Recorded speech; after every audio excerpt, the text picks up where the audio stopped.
その反応は理不尽だ。この光景を残酷と思うなら、そうやって過去に流された全ての涙を礎にして今の君たちの暮らしは成り立っているんだよ。それを正しく認識するなら、どうして今さらたかだか数人の運命だけを特別視できるんだい？それが僕たちに理解できたなら、わざわざこんな星まで来なくても済んだんだけどね。僕たちの文明では感情という現象は極めて稀な精神疾患でしかなかった。だから君たち人類を発見した時は驚いたよ。全ての個体が別個に感情を持ちながら共存している世界なんて想像だにしなかったからね。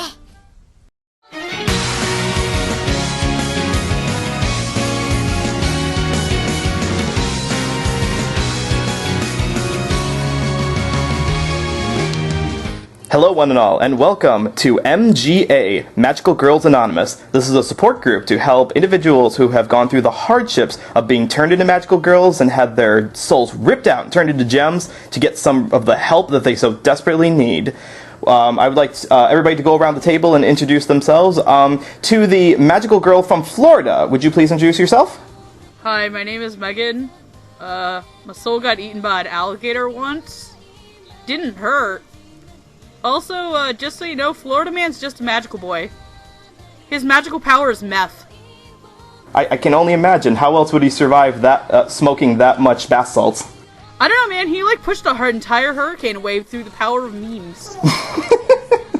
And Naruto running. Don't Naruto run into the hurricane. That Facebook group was a mistake.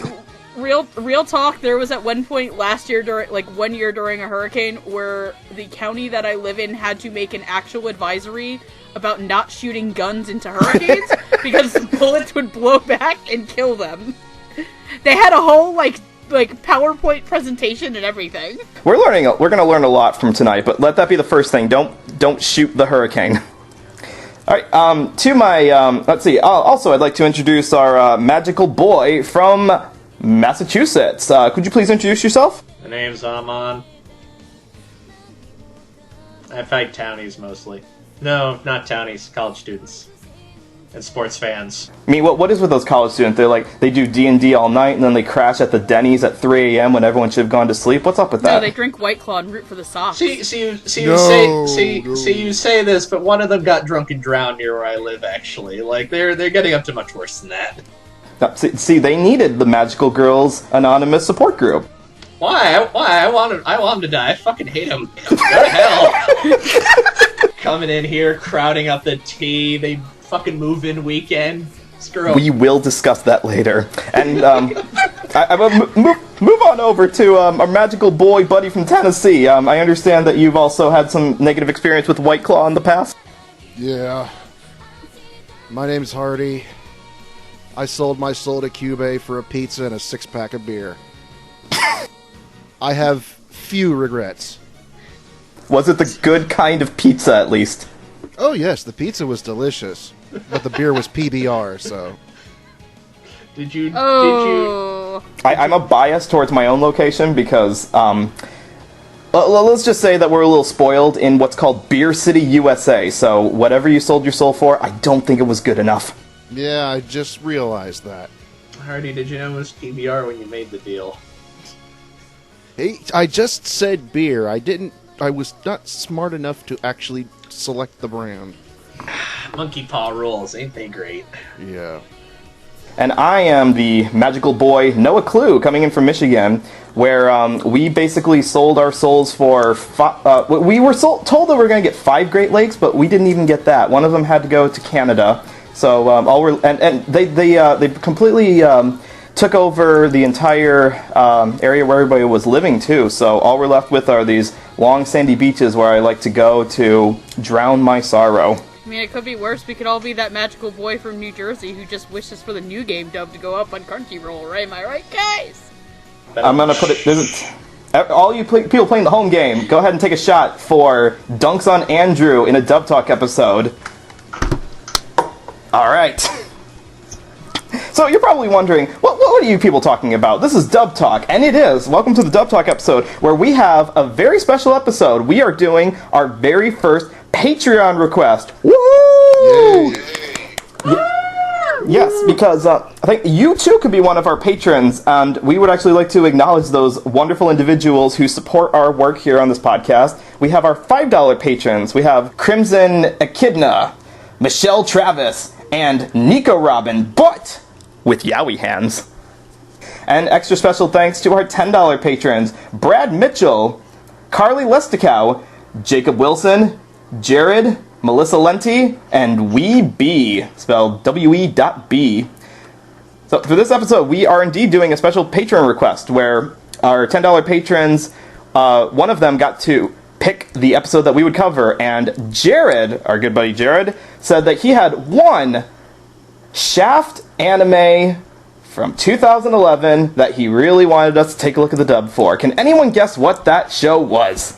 Not Bakemonogatari. I'm sorry, but there is no dub for Bakemonogatari. Why is there no dub for Bakemonogatari or any of that series? Bakemonogatari's dub was found dead in Miami, just like my hopes for a Makaku City Actors dub. It's resting there along with the dubs for Hero Man and anything else that hasn't gotten a dub yet. But no, this is the episode that we are doing on Puella Magi Madoka Magica, the 2011 magical girl anime, directed by Akiyuki Shinbo, written by Gen Oribuchi, character designed by Ume Aiki, and music by Yuki Kajiura. Wow, that is a cast list there. Indeed. So, if you could not guess from that repertoire or our excitement in magical girl-ness, this is a show that has a bit of a reputation as being a magical girl show, yep, just like Cardcaptor Sakura, Sailor Moon, all of that good stuff, but with a dark twist to it. And if you haven't seen the show yet, I will give you a synopsis, but be warned, that spoiler warning is at the top of our episode for a reason. This show is spoilerific starting now. So, in Japan, there is this phenomenon called magical girls, which are girls who have made one wish to this character called Kyubey, and in exchange for that one wish, which could be anything you want, they have to become magical girls, where they're given special powers, and they have to fight against witches, which are these supernatural beings who cause everything bad in the world. Depression, anxiety, suicide, everything bad in the world. Our story focuses on a couple of girls, such as Madoka Kaname, who is best friends with Sayaka Miki, a girl who makes a contract... Nothing wrong. Who did nothing wrong. We will discuss that. You in the comments, hold off for a little bit. But the whole story gets started when a mysterious transfer girl named Hamara Chemi shows up, writes her name properly on the board, which is how you know she's a badass, and tells Madoka, don't make a contract with the fluffy demon from hell, just don't do it. And then the fluffy demon from hell shows up. Kyubey is a character who, well, we'll talk about him more as we go along, but basically everything that could go wrong in the show basically does. But it's okay, because we're here to talk about it. We will get through this together. Kyubey's a dick.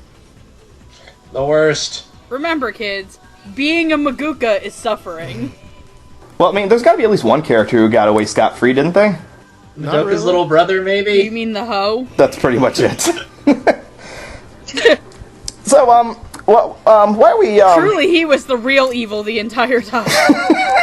So, yeah, this is, a show that got a dub from Bang Zoom, and we're going to talk about it. So, talking about the show, let's talk about the cast for a little bit. Let's start with the directing and the script writing. This show was directed and written by one man who is a bit of a legend in the Bang Zoom world. His name is Alex Von David, and if you've seen any anime dubbed by Bang Zoom in the last couple of years, you've probably heard his work before. If you've seen Sword Art Online, Konosuba, or Kill la Kill, he did the directing and script writing on all of those shows, and a ton more to go with that. So to talk about this, Megan, can you tell us what the direction and writing is like in this show? So, I think, for the most part, the writing is pretty solid. It's been it has to have been at least 5 or 6... I want to say it's been at least 5 or 6 years since I touched Madoka in general, but and by touched, I mean, like, genuinely only went through, like, a little bit of it for a thesis paper that I wrote, which... Fuck Rebellion, it fucked my entire thesis paper over, and I refused to watch it on principle for that reason. Look, nobody, I'm sorry, I haven't seen anyone who liked Rebellion. Nobody. Like, I refused to watch Rebellion on principle, because it messed with my thesis.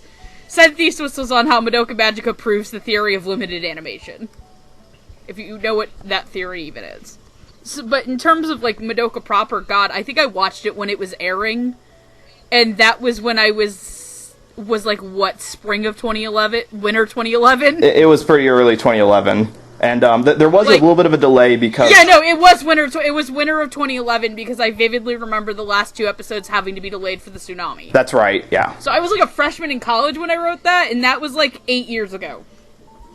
So I have seen this all the way through in Japanese before. Needless to say, I don't have a very high opinion of a lot of this dub. I think the writing is okay. There is one scene in particular that I think is just absolutely atrociously directed. There are times that I think that certain characters' tics aren't really handled very well. And we'll get to that with specifically, like, one character. I think that Noah and I both kind of agreed that they didn't get that character's, like, actual, like, maybe their verbal tick across. But the writing is at least far better than the direction in this case. This is a very blasé dub. This is a dub that I think I watched episode 1 on Sunday and stopped because we originally were going to record this on Sunday and then we pushed it back to what we're recording now. And I think I was like at least 4 or 5 minutes in and I just was like, there is a reason I just never had finished the show in English ever. There's a lot of stilted dialogue, there's a lot of flat line reads, there's a lot of just, Madoka Kaname, will you change your fate? Like, very, and from a lot of actresses that I like everybody who's in this cast as an actress. They have vastly improved from when this was dubbed. So this isn't a case of, like, these are bad actors. Nobody, especially with the core Magical Girl cast, none of them are known for being bad voice actresses. In fact, a lot of them are considered some of the best at what they do. It's specifically for typecasting, too. I think that one of the other things I think that genuinely also bothered me, we're not talking about the character, Madoka's mom sounded like she was the exact same age as Madoka to me. And that was really, really weird. Because I get her character design is like moe and cutesy. Yeah, she looks like she's still in high school. But she shouldn't sound like that. Yeah. Like, it's really weird when you're expecting, like... And then, like, the one other female adult teacher has a really weird voice to me that was, like, too cartoonish for this show. Like, yeah, this show is moe and cutesy, but, like, it's very dark and very jarring at points. This is a Gen Urobuchi show. Like, I've been on a dub for another Gen Urobuchi show, that being Fate Zero, and I think that dub is miles better than this. Granted, I also think that the material's a little bit stronger, but that's another story. But to me, the most glaring mishap that this entire dub has, and I'm sorry for going on, like, and ranting about for this, is, there's a scene in, I think, episode 8, where, if you've seen the show, you'll know it as, like, the moment that Sayaka Miki just finally fucking snaps and kills people. And there are these 2 guys on the train who are supposed to be kind of thuggish talking about women, their girlfriend. And the show, for the most part, has had, like, only one character really swear. But I mean, like, I think I heard a fuck dropped in that scene. I mean, do you consider the word bitch to be a swear? I do actually consider it to be something like a swear, like, because even though I swear a ton, that's why, guys. No, I've never heard you swear. Shut up, Noah. Sorry. But they do use, I mean, the other characters, especially Kyoko, does drop the word bitch. Yeah, that's right, I was gonna save it for her segment, but, like, and the other thing is, too, is, like, it sounds very, very stereotypical African-American thug, and it comes off as really jarring. And I don't know if the actor who did that scene is a person of color. And I was like, I remember I was getting more into the dub mostly because that arc was being carried by the actor I consider to be the strongest actor in the dub. And it snapped me completely out of the moment that was happening. And it absolutely snapped me right the fuck out of it, which was really bad because it's one of my favorite moments in the show. So overall, I think this is a dub that has good intentions, but just really doesn't live up to what it needed to be. Like, Madoka getting dubbed back when it came out was a huge deal because this was like, it's not as much nowadays, and I think Madoka Fever is going to potentially come back in winter of next year when the phone games adaptation anime is getting done. The fully dubbed game. Madoka, if you don't know, Madoka has a gacha phone game called Magia Record. It's got the world's longest fucking summoning sequence. It's also super grindy like Fate Grand Order. It's getting an anime next year. Huzzah! Madoka Fever's coming back, everybody. Yay! I remember, when Madoka was the thing in anime. Madoka was God and had kicked Haruhi off her throne. There were memes. There were memes out there. There were memes, and Madoka itself has always kind of, it has this weird place now where, Madoka, for better or for worse, did also change the genre that it's for. There are a lot of people I know who appreciate Madoka Magica, but hate what it's done for the genre, because now people think that fluffier, lighter Magical Girl shows are for babies, which they're not. Go fuck yourself. That they, for better or for worse, anime like Madoka Magica sprung the reason why I think we have things like Magical Girl Raising Project and Magical Girl Sight, one of which has a dub, one of which doesn't, because it was on Amazon Jail. Right. But I do think that the dub of this show is not the quality I think I expected it to be. And especially let alone from Alex Von David, who, back in that day, I think was, the king of California. I can't say that nowadays, because nowadays I think people like Steve Staley, Carrie Kiernan, Erica Mendez have all really stepped it up. Chris Kaysen, sorry, I almost left out Chris Kaysen. Wendy Lee, they've all really stepped it up, and a lot of their dubs are super strong. I guess I could say Stephanie Shea and Michael Sicker-Nicholas, but I think they're NYAV posts and they have a California end. Also, Suzanne Goldish, Rita Magecut, and the Buckholts. So, especially from Alex Von David, I think I expect better. This is by far the weakest of his dubs I think I've watched. I wasn't aware the phone game was getting an anime. Yeah. Look. The existence of the Madoka franchise will never not confuse me. If there was ever a series that was supposed to be just a self-contained little thing that never had any spin-offs, it's Madoka. You know how much fucking manga there is? Yeah, there's a fucking ton of Madoka manga. There's 8 of them, and all of them take place in alternate realities because you can't do any fucking thing in the main one because it ended. That doesn't bug me. What bugs me the most is when there's tons of merchandise and tons of marketing around the main characters. There's pachinko machines, there's fast food promotions, everything has the main characters, and they're all, happy to be here, even though you know what their fate was in the main series. It's you should not be here. Yeah. Well, Gainax makes a lot of money off of Evangelion for similarly strange reasons, so yeah, what you gonna do? Anyways, to get back on topic, this dub's fine, but fine in kind of a weary you want to watch this and you like watching dubs because you often like to have something that you can kind of half watch while you're doing some busy work. Doesn't require a lot of brain power. It's fine, but that's kind of it. It feels very okay. I think it definitely suffers from that trend where if you had a cutesy Moe show, you kind of try and recreate the cutesy Moe voices in English, even though that almost never works and usually sounds pretty bad.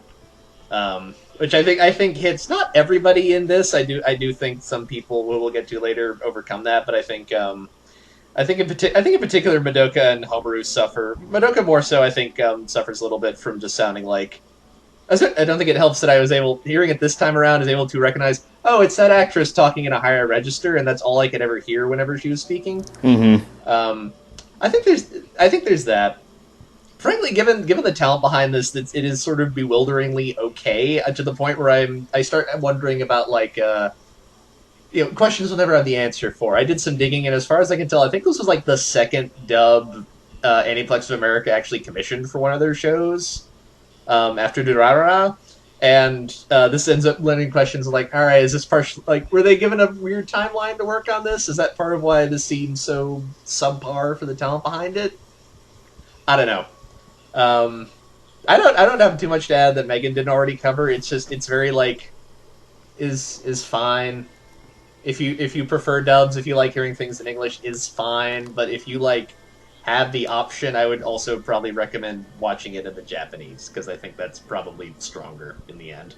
Yeah, like if it's not clear by now, I think most of us had like we wish we liked the dub a bit more than we do. Hardy, you have an interesting story about this show in particular. I kind of want you to share that with the audience.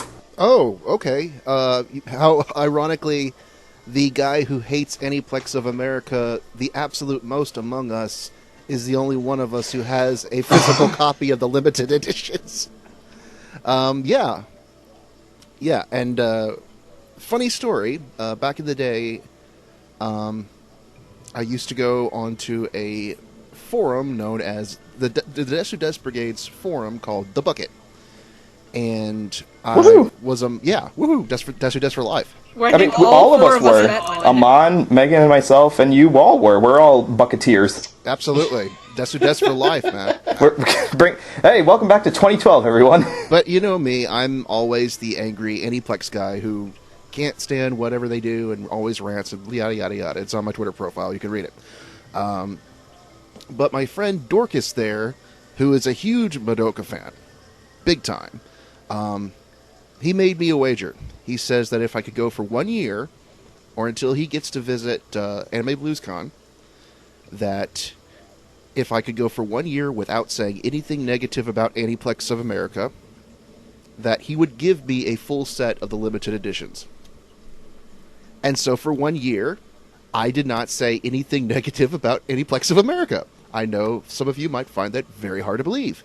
Oh, it was a fun year. All you listening, if you could come across Hardy and you could taunt him a little bit and saying like, man, I sure love paying $75 for 3 episodes of this show. Don't you, Hardy?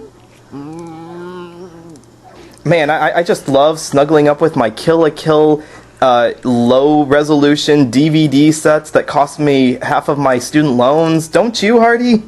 And so, yeah, Dorcas was good on his word. He bought me the set, and I have treasured them to this very day, and I just got done rewatching them for the first time in a few years. And Noah, being the jealous little git that he is, constantly berates me for having a set, and he doesn't. So, and will never have. There was one time I did see in a used video store in my town, somebody had sold them, I think it was box set number 2 of the limited edition, and I was tempted to grab it. No, but then said I'd have to hunt down the other ones, which I'm not going to be able to do, because those box sets are very rare now, because that show is technically out of print. Yeah, technically. I think you could still buy the complete collection, but it's still expensive. Your best bet would be to buy the import from Australia, I think is where it's from. Or the UK. Yeah, right. Probably the UK. Yeah, I think a few of my friends imported the UK set, which is a pretty good deal. But yeah, that's my Madoka story, and Noah's never getting my box set. I'm sticking to it. Yep. But you will give me the Weird Al set, though, right? Only if, nah. We'll work out a wager. We'll make a contract. Hardy, if anything was to happen to you, can I claim the Maguka set? We'll see. That's ominous. Because I'll probably just donate it all to the video store. But all things considered, considering especially how expensive Aniplex sells this show for, the dub is a thing, but it needs to be a better thing, I could think. And it could have been a better thing. I have to say, a lot of these actresses, some of them had already had years of experiences. Some of them were almost brand new. And I think with a little more time and a little more direction, it could have been something really, truly magical. Pun intended. But as it is, it's completely listenable. It's just not particularly fantastic. And depending on how high profile a show that Madoka really is, it really needed something fantastic to go along with it. And this dub could have been so much better, especially considering we've heard dubs from Alex Von David that were both predate this dub and came afterwards that were really, really fantastic. And so, yeah, it's if you want to watch the show without reading subtitles, it's fine.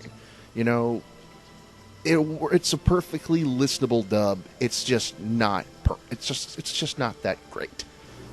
I appreciate your guys' honesty, because this is again, the reputation of the show has a lot of people who have to defend it, because there are people who also don't like the show itself because it's so popular. Like, there's people who say, "Oh, you only like it because it's popular," and I think most of us can agree. No, we like the show itself, but when it comes into the English track, there's a high expectation for the how well the show is written and what kind. I mean, when this show's dub first came out, like, I was a super huge Madoka fan. Like, I don't know how many people know this, and I think I've brought it up like a couple of times on the podcast. I am still like an avid League of Legends player, and I've been playing since Madoka came out. My username on fucking League is literally Puella Magi. What? You think I'm kidding, but I will literally take a screenshot of my account to put in the editing of this. You think I'm kidding? I'm not. No, I believe you. I've lost many. I still get people to this day who go, "Is your name a Madoka reference?" And I'll say, "Yeah, it is." And I get one of two responses, which is, "I love that anime," or "Madoka spoiler, Madoka spoiler, Madoka spoiler." I mean, it's been 8 years now, people, and it's readily available for streaming. But holy shit, I've been playing League of Legends for 8 years. Holy shit, guys. All right, I'm gonna put up that GIF from Jumanji of Robin Williams saying, "What year is it?" But to really bring a point about the dub, we'll talk more about the characters as we go along here. But yeah, this is the kind of show. Like, if you've seen the character designs, you know that it was designed by the character designer for Hidamari's Sketch, another popular Shaft show. That's, it's got a very moified, blobby, Last Girls Tour kind of look to it. Their faces are flat. They're all flat. Are you? Yeah, I'll translate. I don't want to offend anybody, but they are, and they're squishy. Look, they're well-designed characters. That's not a complaint. That's just always the thing that stands out whenever I see this or Hidamari Sketch. It's like, their faces are so flat. So with that look, you would expect and there is no dub for Hidamari Sketch, so we don't really have like a comparison to go off of for a similar looking show.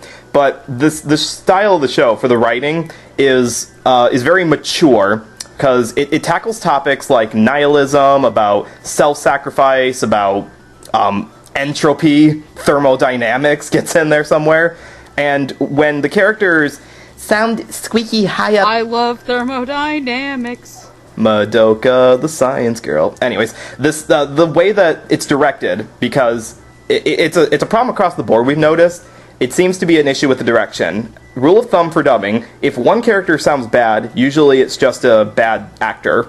If it's the whole cast, it's usually a problem with the director. And if it's a problem with the entire production, like some shows, there may be some meddling from the Japanese cast, from the Japanese production, like having mandates. But in this case here, I think they just had a hard time nailing down how to translate these archetypes into English, because we don't quite have an American or a Western equivalent to what Madoka is. So let's get into the characters more to really dig into this, because we are in for a trip. So we're going to talk about two characters who conversely may be your favorite, Who are not magical girls. Who are not magical girls. There will be things to say about this. I'm going to be nice here. I'm just going to give a neutral description of their names here. You can let your venom loose after I'm done here. So our two characters are Kyosuke Kamijo and Hitomi Shizuki.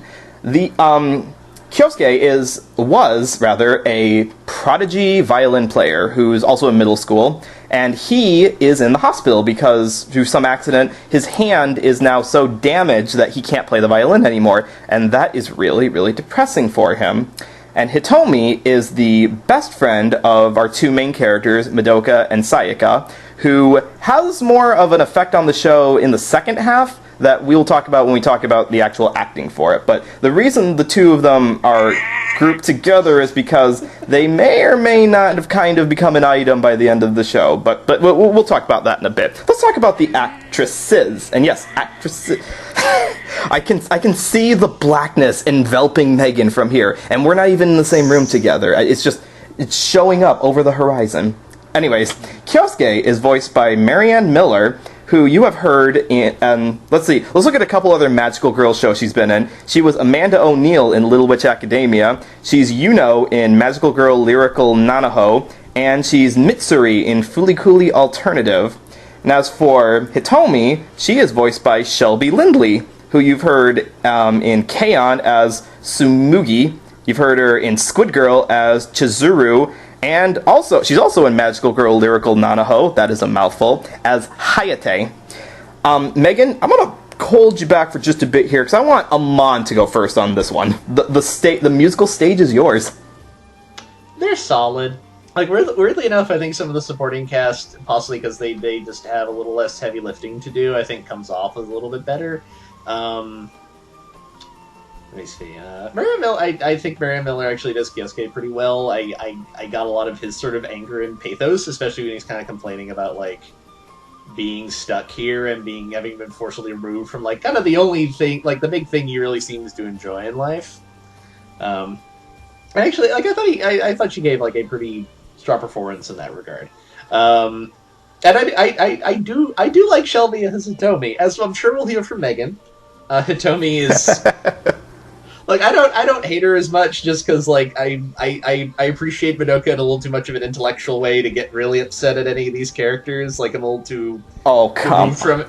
Look. She is terrible, but it's like I don't care about Madoka. This isn't like Monster where, like, I can cry because someone I like died.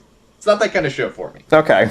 That's a me relationship with the show, not something to do with the show itself. Hitomi's still kind of terrible though.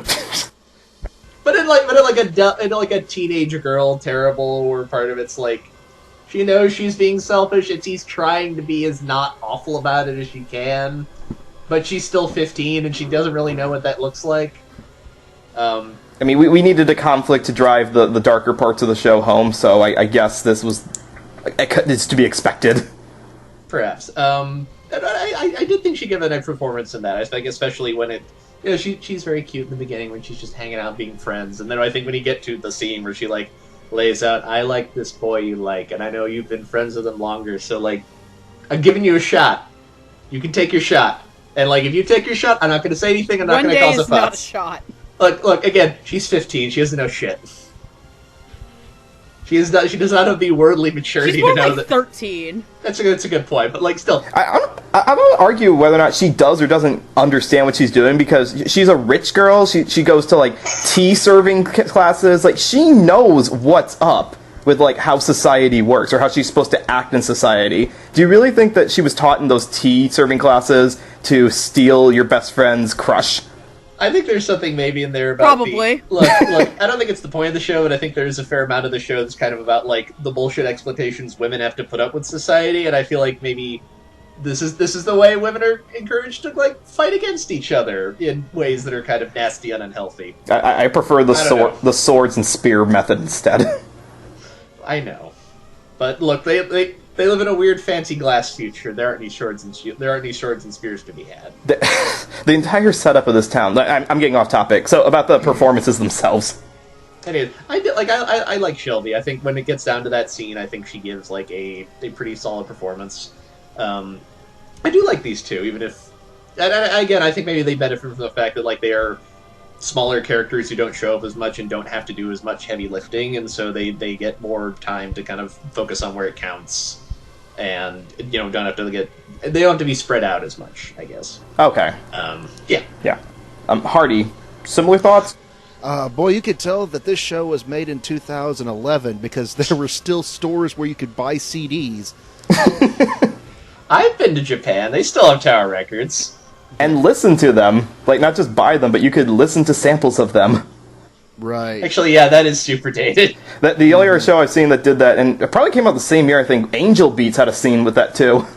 Oh, yeah, Angel Beats did come out super close to this, because I remember watching them both. in my freshman year of high school. To be an otaku in 2011. Anyways, Hardy, you were saying? Honestly, I think Marianne as Kyosuke is one of, probably, in my opinion, the second strongest performance in the show. And which is saying something, because I think this is one of her first roles that she ever... Yeah. I think she was in the Nanoha dub, but nobody knows what happened to that dub. But, yeah, I have to say that she was super strong as Kyosuke, and really sold his sort of like emotional sadness and grief and anger over not being able to do the thing that he loved anymore. So, with Hitomi, she's in the show so little that it's kind of hard to make a judgment on Shelby's performance. Okay, I want to ask one part. See if you remember your impressions of this. Episode 4, where she has the witch's kiss on, and she's going to the group's suicide meeting, and she's talking to Madoka about, we're going on a magical journey, Charlie. Like, did you get an impression off of that?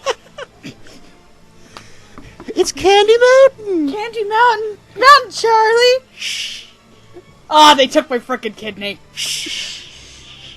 Ah, they took my frickin' soul gem. Never mix ammonia and chlorine together. Bad things will happen. You will lose a kidney. Yep. Mama Doka told me so.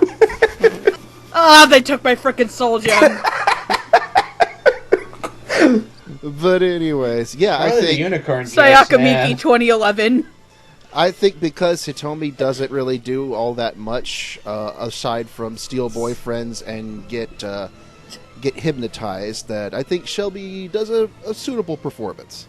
So yeah, I can't really complain about her as much as I can some of the other actor performances. But so yeah, that's all. That's it. Fair enough. All right, Megan, I have extended the chain a little bit, and I am letting you out of the cage. Please tell us why Hitomi is a hoe. He told me a fucking hoe. He told me a hoe. Hotomi over here. Hotomi literally says, girls can't love other girls. That's a fucking lie. Oh my god, I forgot about... Girls can love other girls. Another relic of 2011. Girls can't love other girls. Get your weak ass shit out of here, ho. Second, Hitomi has never once visited Kyosuke for all we know. It only seems to notice him once he comes back to school after getting magically healed by absolute #1 best girl Sayaka Miki. Hitomi literally sees that her friend has been absent for a few days and isn't acting herself and gives her a penultimate 24 hours to decide, do you want that dick? Because if you don't want that dick, I'm gonna want that dick. And Miki's like, I don't know. I'm kind of going through some shit right now, but I can't tell you that because you can't understand that. Like, I'll get more into this. Like, I remember, like, one of my vivid D2 memories was literally writing an entire post about how Sayaka Miki got the shaft in Madoka, and somebody goes, did you intend that pun? Oh. But Shelby was fine. Shelby was... Haha, now you get that. Oh god. When I wrote that post, I did not intend that, and somebody's like, haha, I get it, because Shaft animated it. It was like, no. I was just using the turn of phrase, but fuck you. Shelby's fine. There are times I wish that Shelby was Madoka. I thought she was better at being the teenage girl. Marianne Miller as Kyosuke is just, like, like Hardy said, the second best performance in this show. Marianne Miller's really good at playing little boys. Because you want to know what she also did, where she plays a little boy fantastically? I'm thinking of Anohana. Are you thinking of something else? No! She is baby Matthew Mercer in Fate Zero. Ah. It's a show I haven't seen yet. And and when you get to those episodes, like, Marianne Miller is really good at playing little boys, guys. Like, she excels at it. And it's kind of a shame that she's not in more anime, like, as in general, because I think she's a really great actress.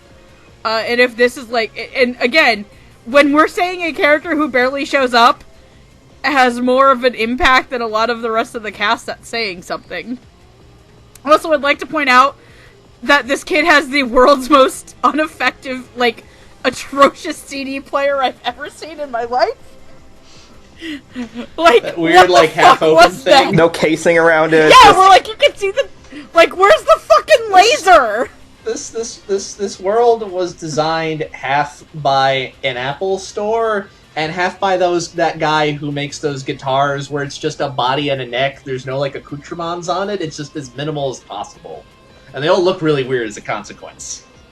It's very weird. Nobody's freaked out by any of the weird Lovecraftian stuff because they already live in a weird world. Or the fact that this kid's hospital room just has a fucking library in it. No one talks about how Madoka is set in, like, this weird, ostentatious near future where everyone's really rich. It just sort of is. I mean, there's things like there's the... I would also like to point out that, like, there was a post about the movies and the Blu-rays about the fence around the school. And it's like, broadcast, fence, home video, fence, first movie, and it's like, we need to go fancier. Because the fence just got more ornate as it went along. That's just like, this kid literally at one point, like, has a fit where he smashes his hand, and I thought that scene was really well acted. And he cuts it, because the CDs just spin it out in the open! There's no protective covering, it's just spinning. It's like a record player for CDs in 2019. These, Marianne Miller is, I thought I was going to be the only one who got to say she's the second best actress in the show, but no, Hardy and you guys nailed it down. She is, of all, there's one other character I'm going to talk about who I think is the best acting, like, just, like, gets their character the best, but Marianne Miller definitely understands their character. There's a little part in episode 5 where, Kyosuke is up on the roof, with a magically repaired hand, is given his violin back, and he has to make, like, this subtle little K to his dad, who hands him the violin, says, go ahead and play it, and it's so subtle, but it sounds so authentic, and it's just so indicative of the little things that Marianne Miller gets right in portraying this character. Like, I get that, like, it feels like she gets the character really well, and I wish we had that level of authenticity to some of the other actors, but like you were saying, Amon, it might just be the fact that he has so few lines that maybe if they stretch it out to some of the meatier content that some of the other characters have to say, that it may have stretched a bit too far, but I like Kyosuke just the way he was, the way Marianne played it. Shelby, on the other hand, it may be wrong of me to say that it sounds phony, but it's the kind of phony of a rich person, because she's a rich girl living in a lonely world, that is trained to, like, always have a smile on her face and treat her friends well and always be a good role model. So when she has to go around and stab Sayaka in the back, it's with the most evil speaking voice I've ever heard. It's this really... I don't know how to describe it. It's just... I wish it was less cutesy, is the way I wish I would describe it. But that's something that we talk about with a lot of different characters. But for what she had, because it's not like it's out of character for her, I think Shelby did all right, and Marianne just did great. Let's dig a little bit more into some of the other characters who did have some meatier content to talk about, so we can get ahead in this podcast. So,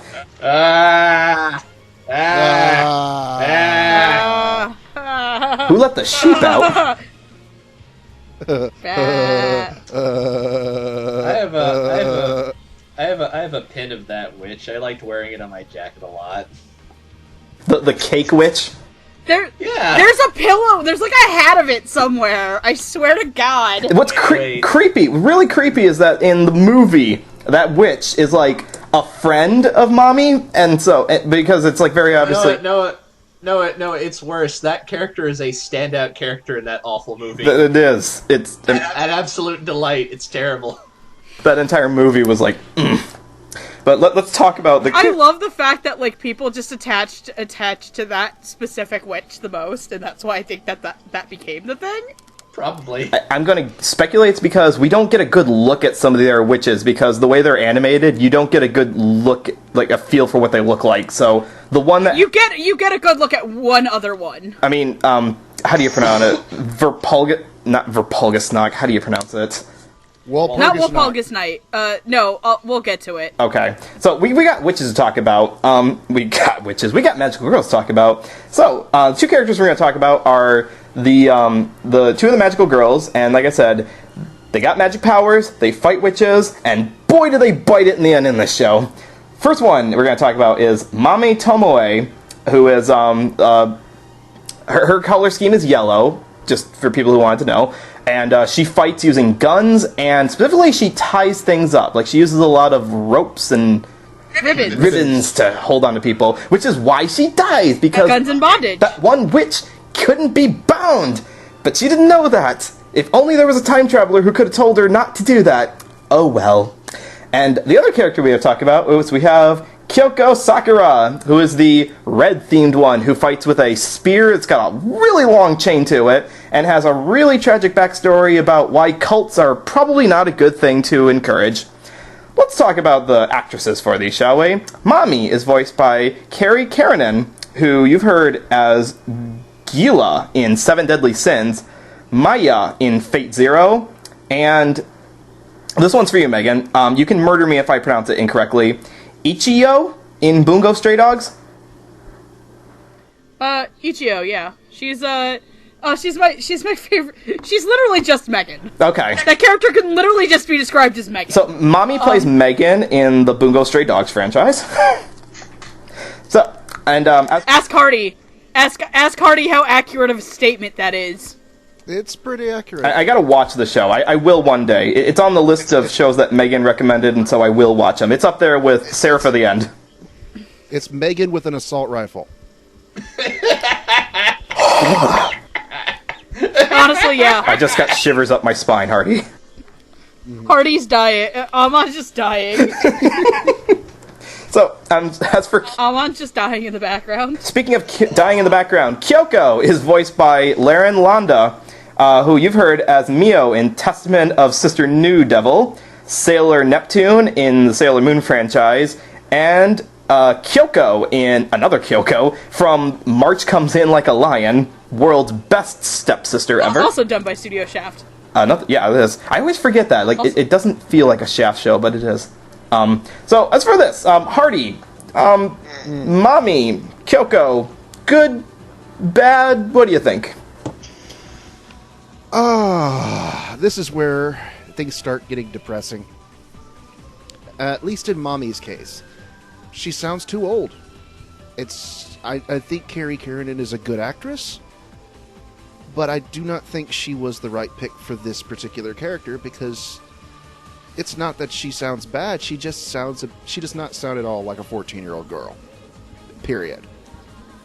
I think that the way she played Mami was well, how she was very elegant and very prim and proper. One of the sweetest of the magical girls. In this timeline. Yeah. And she's a real nutcase in the other ones. Yeah. I appreciate how she played it, but I don't think she was the right voice for the role. And I blame that more on the direction and less on Kari. Lauren as Kyoko, I did enjoy it a little bit better. I got sort of a early Wendy Lee vibe off of her. Yeah, and I think that she got the spunk of the character down and the attitude, but I think the voice was just a little bit on the flat side in this performance. And is that just compared to the Japanese performance, or what you... I wouldn't know. I have never watched the Japanese. Really? So maybe I should go back and do that, But I thought Lauren was actually one of the stronger performances in the dub in general, but she still wasn't completely perfect. And again, I have to attribute that mainly to the direction and not so much the actresses themselves. Because I've heard both of these actresses in other shows and they've been phenomenal. I think, it's poor direction is really what I blame things on. Megan, you think that too? Poor direction for these two? Especially in Mami's case, yes. Because I think Kari Karanen's a fine actress. I genuinely enjoy her in a lot of things. She did not sound like a 14-year-old girl. This felt like...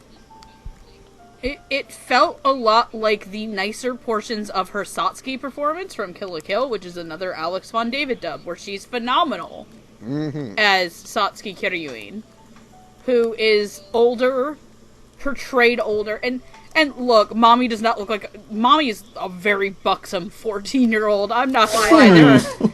I was... Upon rewatching this show, Mami's character design made me a little uncomfortable. Yeah, she got them tig old bitties. Could tell the show is made by a bunch of guys. She's a little too much for me. Right. Yeah, her design's a little yeah. Like and I think the other reason too is that her design has a fucking corset. So, I like her hat.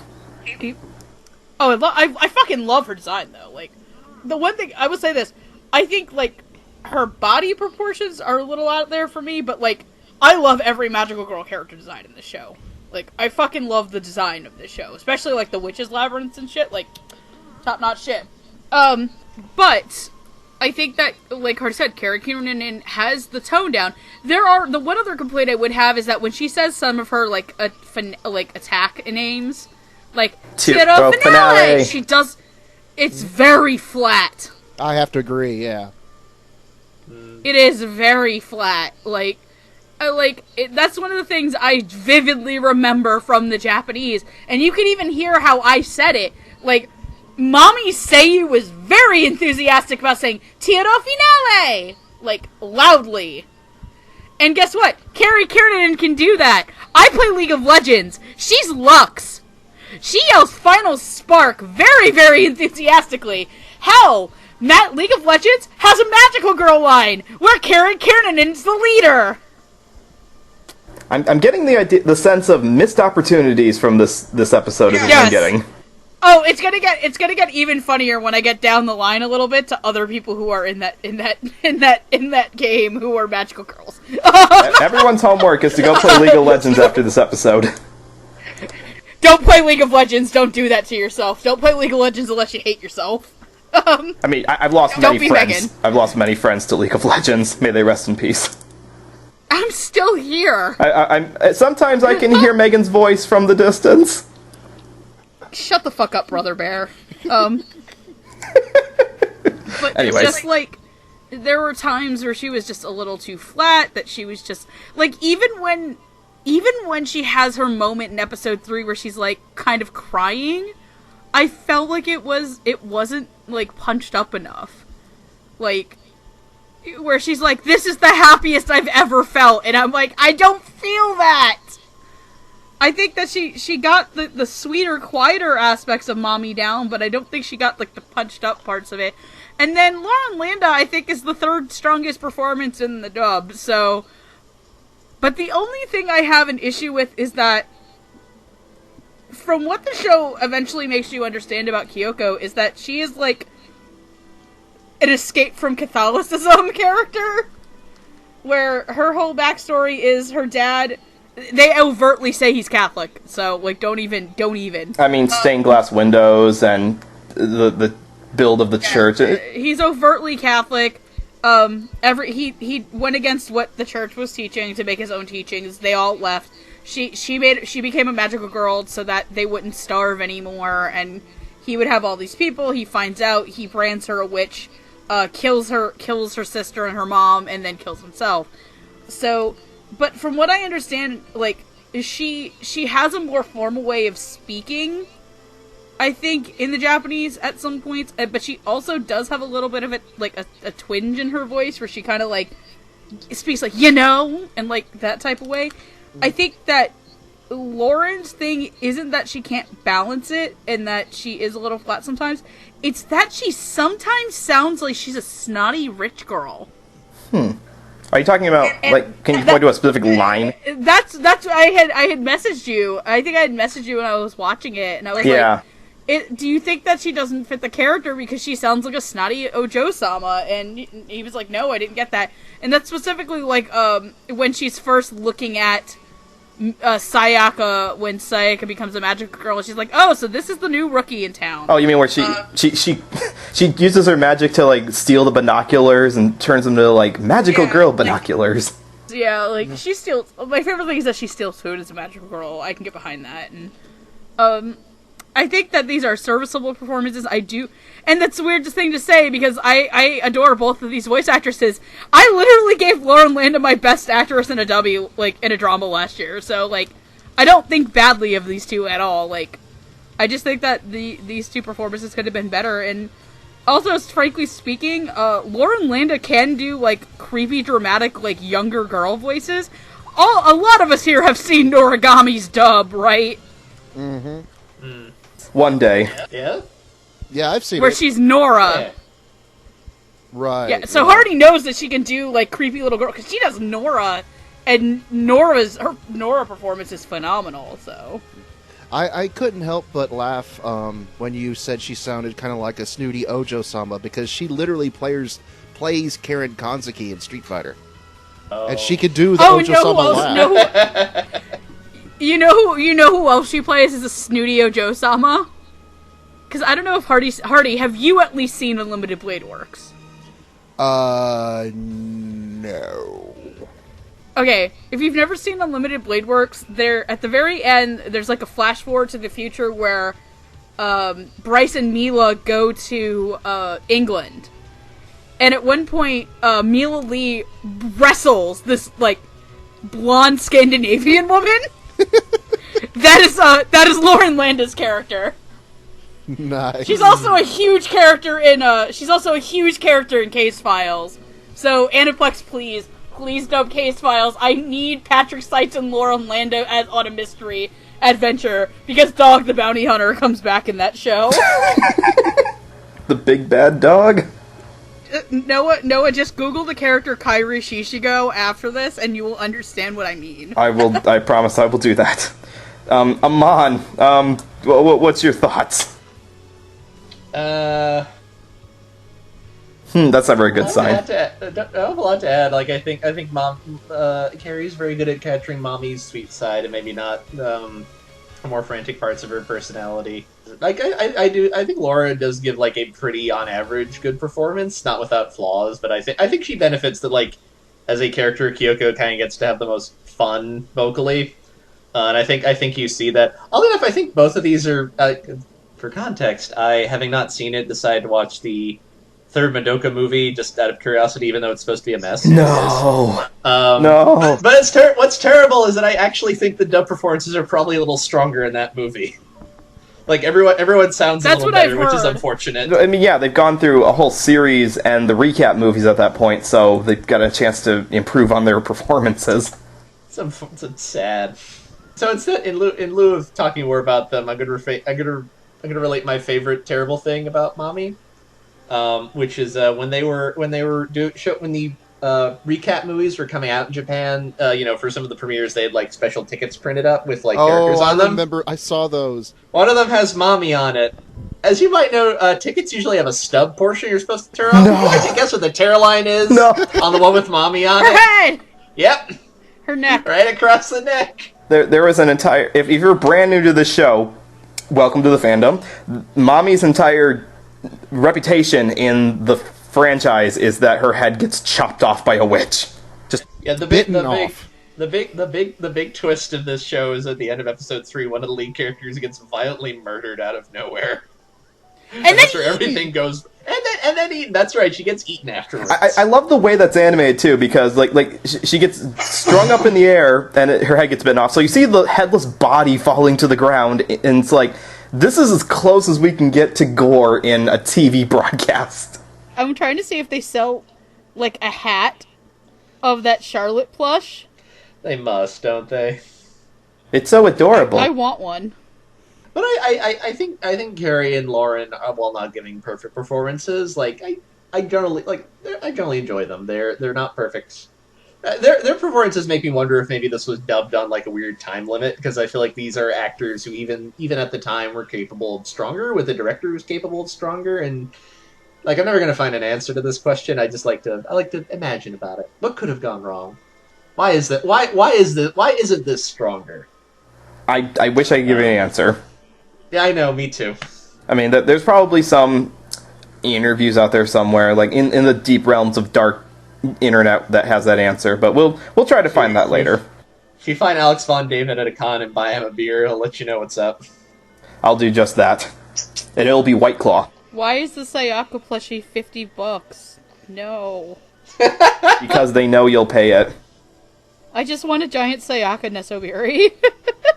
So, on this, to wrap up these two characters, Mami, the problem with Mami is that, as with all the characters in the show, they need to balance two halves of the show's personality. She has to have the sweet, confident, magical girl archetype, which, magical girl shows before this, and still some nowadays, are supposed to be feel good, believe in your emotions, and believe in the power of the cards kind of entertainment. And with that, you have to have a peppy, upbeat voice for the magical girls. Like, trying to have Carrie Keranen perform that, obviously her older voice was supposed to emulate the fact that she's a more mature version of the magical girl archetype because she's been doing it for longer. And she captures that portion of it. She's got very full vowels when she speaks. She's got like this very prim, proper voice to her. But like you were saying, Megan, she doesn't quite capture the horror and the fear that also comes with that, because she's fighting alone for a good year, it sounds like. And we don't really get that through the performance. We kind of have to infer that through how she got her powers, which she got her magical girl powers because she was on the verge of death from a car accident, and Kyobei said, "Hey, I'll keep you alive.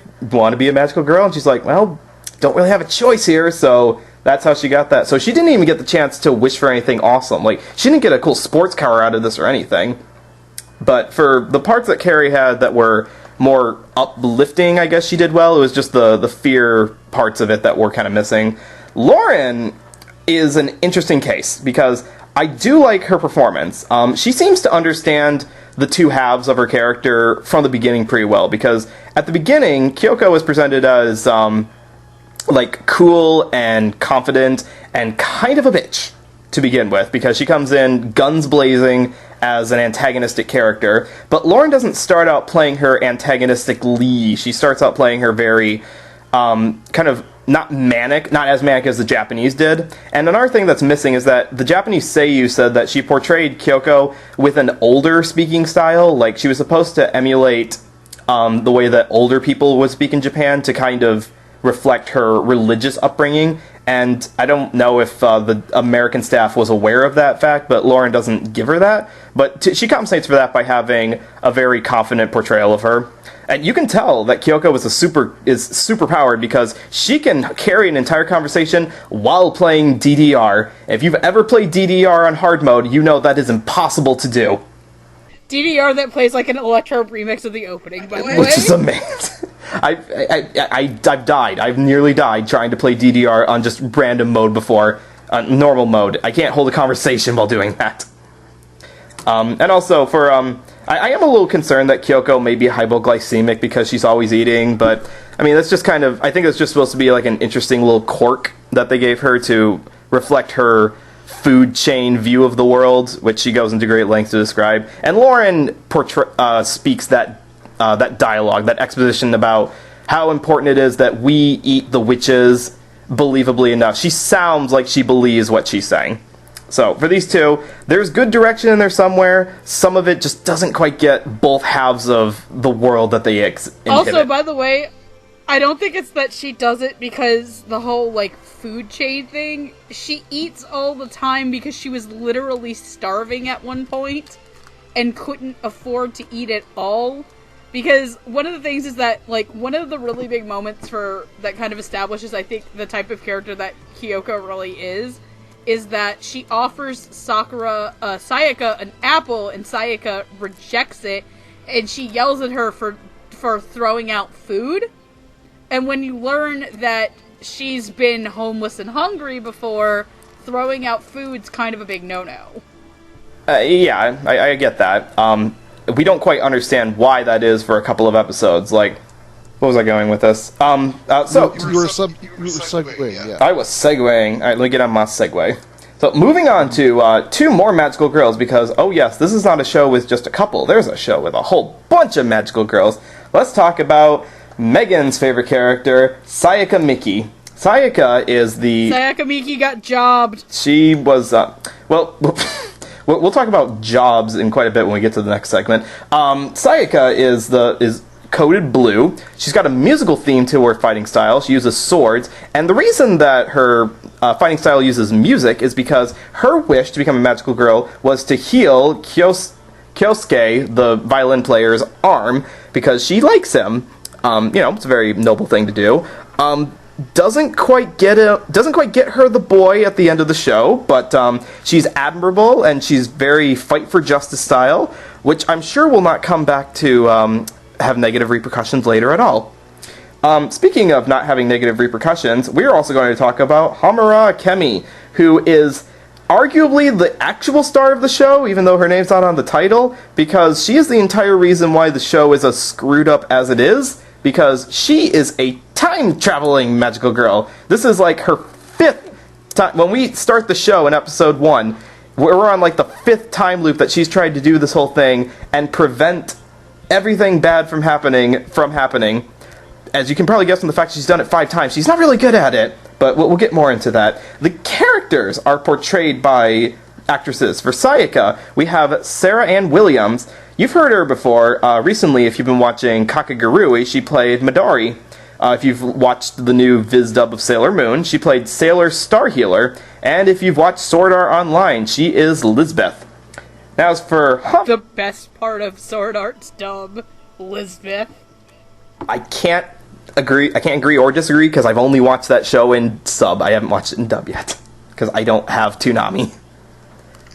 Where was I going? Hamara, all the time versions of her are portrayed by the actual time traveler, Christina V. I don't know if she's a time traveler. She has been around for a while. She's in Bungo Stray Dogs as Lucy. She's Miki in Devilman Crybaby. And she is, to bring it back to another magical girl show, she is Sailor Mars from Sailor Moon.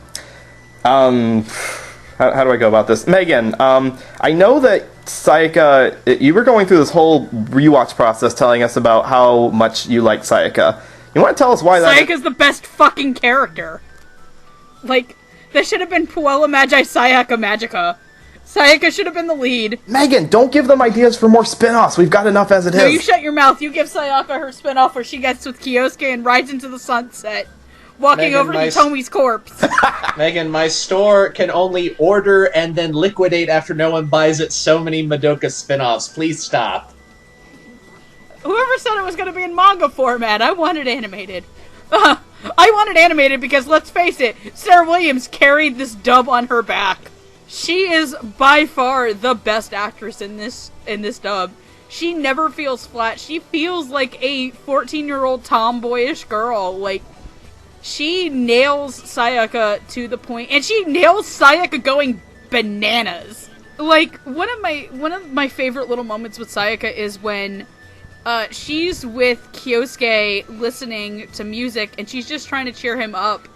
And she goes, "Oh yeah, that's WC," and she does this whole this whole little thing trying to keep his mind off it. So she's like, "Yeah, people look at a girl like me, and they're like, wow, that girl knows classical music," and she's very calm and very natural. And when she cries and gets upset, she's just she's so emotive as Sayaka that none of the other characters seem to get.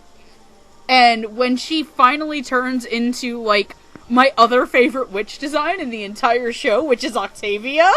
That is an interesting... Like, I fucking love Octavia! Like, I love that because she's literally the little fucking mermaid! She's the actual Little Mermaid myth!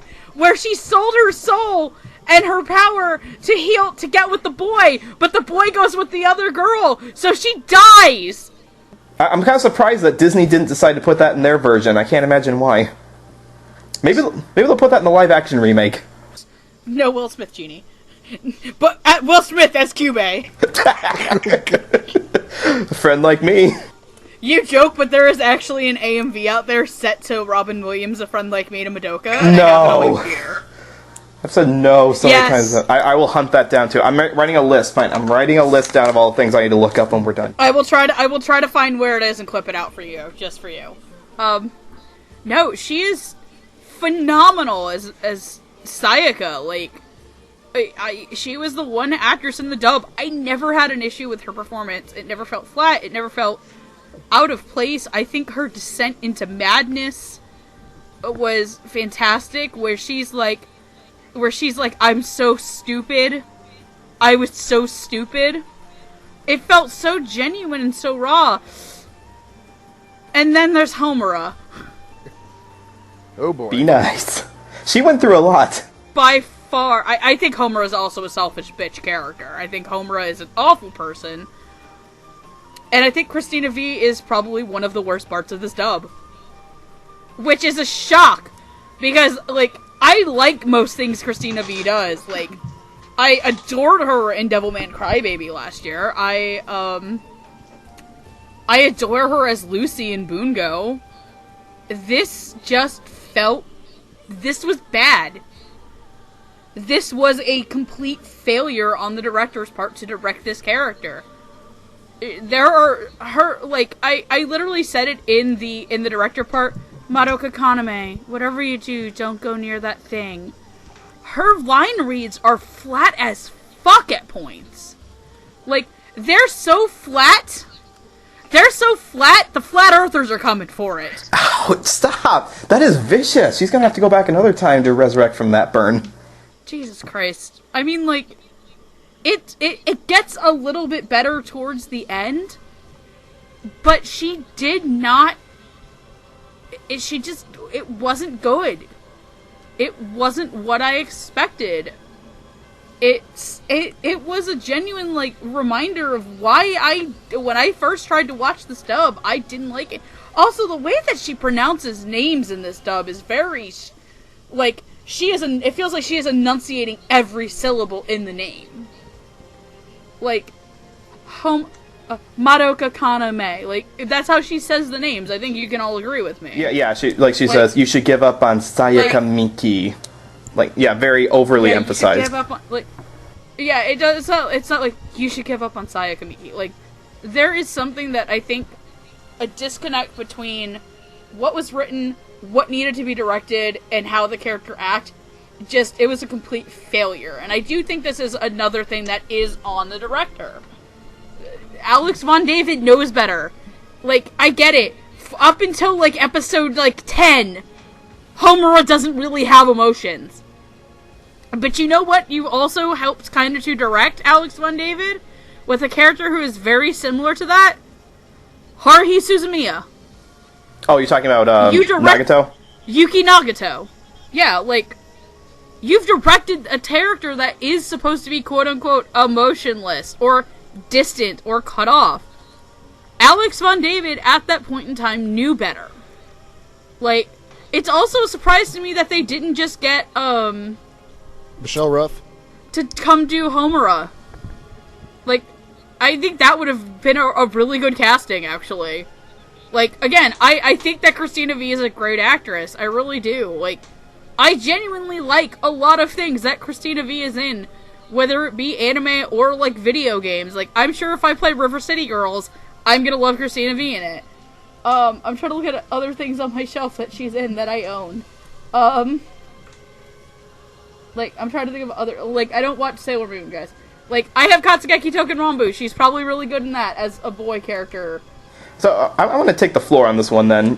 Because the problem with Christina V portraying Hamara is that in the first 10 episodes, she has to portray someone who is basically dead to the world. Because she fully admits that... Yeah, and I get that. And you can do that a lot better. You can, but it's... Okay, if you listen to the Japanese, there's an archetype that the actress was going for, that it's not monotone, it's not even deadpan, it's kind of otherworldly, and I don't know what the word for it is. Like, all Japanese voice acting has archetypal names for them, and I don't know what the word is for what the Japanese say I was doing for Hamara, but we don't really have an equivalent to it in English. We have stoic Daria type of acting where, but you're supposed to be like more deadpan, and that's supposed to be more of a comedy. We don't really have one like this, which is ominous in acting that I can think of. Maybe there is out there. If you guys know in the comments, go ahead and post it and prove me wrong. But for what they were given, I don't know how else I would have directed it. Like, I'm not disagreeing with you that I do think Christina V's performance of it kind of took some of the emotional impact away just because of how flat it was. but I don't know how else to have portrayed that kind of character. I mean, like, even looking at something like Yuki Nagato I wasn't even a big fan of that because of how different it was from the Japanese. I like that better than I liked this. I think that was still better than what was given here. Maybe it was just the fact that in Haruhi, it's not as serious of a show. It's a very, it's more of a comedy than anything else. Whereas in this show, it gets. I mean, even if we were gonna go along the same type of performance in another drama, I think Brina Palencia's take on Rei from the Rebuild films was still more an apt performance for that quiet, dead to the world type of archetype than this was. On Homura? On Hamaro? What do you think about Christina? What do you think about Hamtaro? Yeah. Yes, we're changing. Yeah. Forget the Madoka cast. We're not. This is now a Hamtaro episode. Yes, hams. It gets better near the end when Homura does start getting more emotional, but then you run into a completely different problem in that her crying and her screaming and her emotional moments also kind of sound off. Like we've heard Christina V get emotional in other shows and sound much more natural and human than they do here. I can only attribute it because Christina V had been in a few other dubs before she did this. She was still kind of new, but she had experience. And most of the shows she had been in, some of them weren't so great. I think Familiar of Zero comes to mind. Oh god, that show. Right. Thanks for reminding me that show existed. Available from Sentai Filmworks, everyone. But no, it's just... I think I agree with you guys. It's just we've heard better work from her before, and I think this was just like a fluke, honestly. Yeah. Now, Sayaka, on the other hand, is by far the best performance in the show, and Sarah is, I agree, again, Sarah is probably the only actress I did not have a single problem with. I think she played got the happy tones down, she got the sad tones down, she got the crazy voice going, and I just think in a subpar dub that she was the highlight by far. So Amon, I know you like everything, so you liked everything about both the performances, right? I'm not sure where you're going with this. I'm trying to alleviate the mood. I think I agree. Like, I think Sarah is very strong. I think she is probably the highlight of the whole dub. I think she's like I think she most totally like gets her character. I think she really I think as we were complaining, like a lot of times we'll have actors who are good at like a part of the character, and then when they need to like shift into a different mode, often like that's where it ends up faltering. And I think Sarah is probably the one who's most able to capture all the parts of Sayaka's character. If I have a complaint, it's that I have a friend named Sayaka, and they do not pronounce her name the way it's pronounced in this show, and I don't know if they're wrong or I'm wrong, which is weird for me. How do they pronounce it? They pronounce like the ya a lot more strongly. It's like Sayaka. It means, well, my friend's just Sayaka. I don't know if that's we're dumb Americans and she's just not going to give us grief about it or what. So that was strange. Tangent. I think Sarah's very good. I think I can understand where they're going for with Christina, and this is another one of these things where like I'm curious to know about like kind of the nuts and bolts of the dubbing process that we're probably never going to know about. Again, because like take him out for beer. She's a good, yeah, exactly. It's just like she's a good actor. I can see what they're going for, and I'm not sure if some of the okayness of it is like a function of questionable direction. I don't know, weird something or other. And like it is unfortunate because like I think Hamara is an interesting character for kind of like in terms of kind of like how the story plays out and how everything's working together, and it's a shame that she doesn't get a stronger overall performance. Even if I still laugh when she breaks into the Yakuza club and starts stealing guns. Yeah, that part is kind of like little timid Homura, like. It's like, look, Homura on a certain level is kind of a terrible person, but if you don't think I'm going to like the magical girl who just straight up starts stealing Glocks and using bombs in her fights, like I'm the guy who paid $12 just to read something called Chainsaw Man every week. Like I'm a stupid simple man. Here's what I know what I like. Excuse me, Chainsaw Man is a pure and simple manga about one man and his power. You just know. One man and his lifelong quest to touch a titty. We see all of the magical girls have different weapons and everything. You just know there's a magical girl out there who's wielding a chainsaw. Look, that's the one I'll read it. I mean, in the phone game, like, I think some of the weapons are, like, frying pan, shield, like, circle blade thingy, multiple spears, bottle, Molotov is one. That's, by the way, I would like to point out that, yes, there is a Bakemonogatari crossover in the mobile game. Here's what I want to know. I can explain how she can steal all the guns and stuff like that. Uh-huh. How on earth did she get a hold of a missile silo? How does that happen?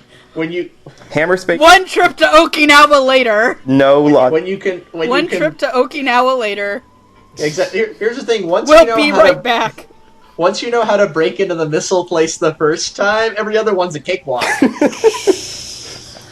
I'm more concerned. I mean, okay, my thing is this. What person in 2011 could have easily Googled in Japan how to make a bomb and then been a middle schooler, be good at it? I don't look, dude. I'm watching Dr. Stone. They have a note. It's like, this is actually how to make gunpowder. Please don't do this at home. Like, unless I'm assuming if you read Fight Club, Dr. Stone, they have a recipe for napalm right there. Like, the shit's everywhere, man. That's a good point. Maybe she was just a really big Dr. fan Stone, of everything in this. David Fincher movies. Just Dr. Stone. Whatever you do, kids, don't try this at home. That's right, because your average Japanese high schooler is gonna go out and suplex a lion. So as you can tell, also, damn you, Ian Sinclair, for that one tweet. It's like, hey guys, welcome to Toonami, da-da-da. Just remember, Mikasa Tsukasa picture. And I was like, I hate you so much. I do not hate Ian Sinclair. I love him. He's a good dude. Get in line. Gigi's already at the front of that line. Anyway, so as you can tell, I think we all like Hamara. For Homura, not Hamara. I don't know why I said that. As you can tell, we like Miss Akemi. Actually, that's another thing I want to mention. Me and Amon were talking about this. There's this quirk in English adaptations of Japanese anime where they don't keep the honorifics, so they'll often substitute them for Miss or Mrs. So you have middle school characters shouting out Miss Kaname throughout all of their fights. Because she has to, because it's a huge revelation near the end of their time loop where she actually uses Madoka's real first name. But it sounds so awkward, and I don't know how to fix that, because they have to keep that plot point, but we don't have that equivalent in English voice acting.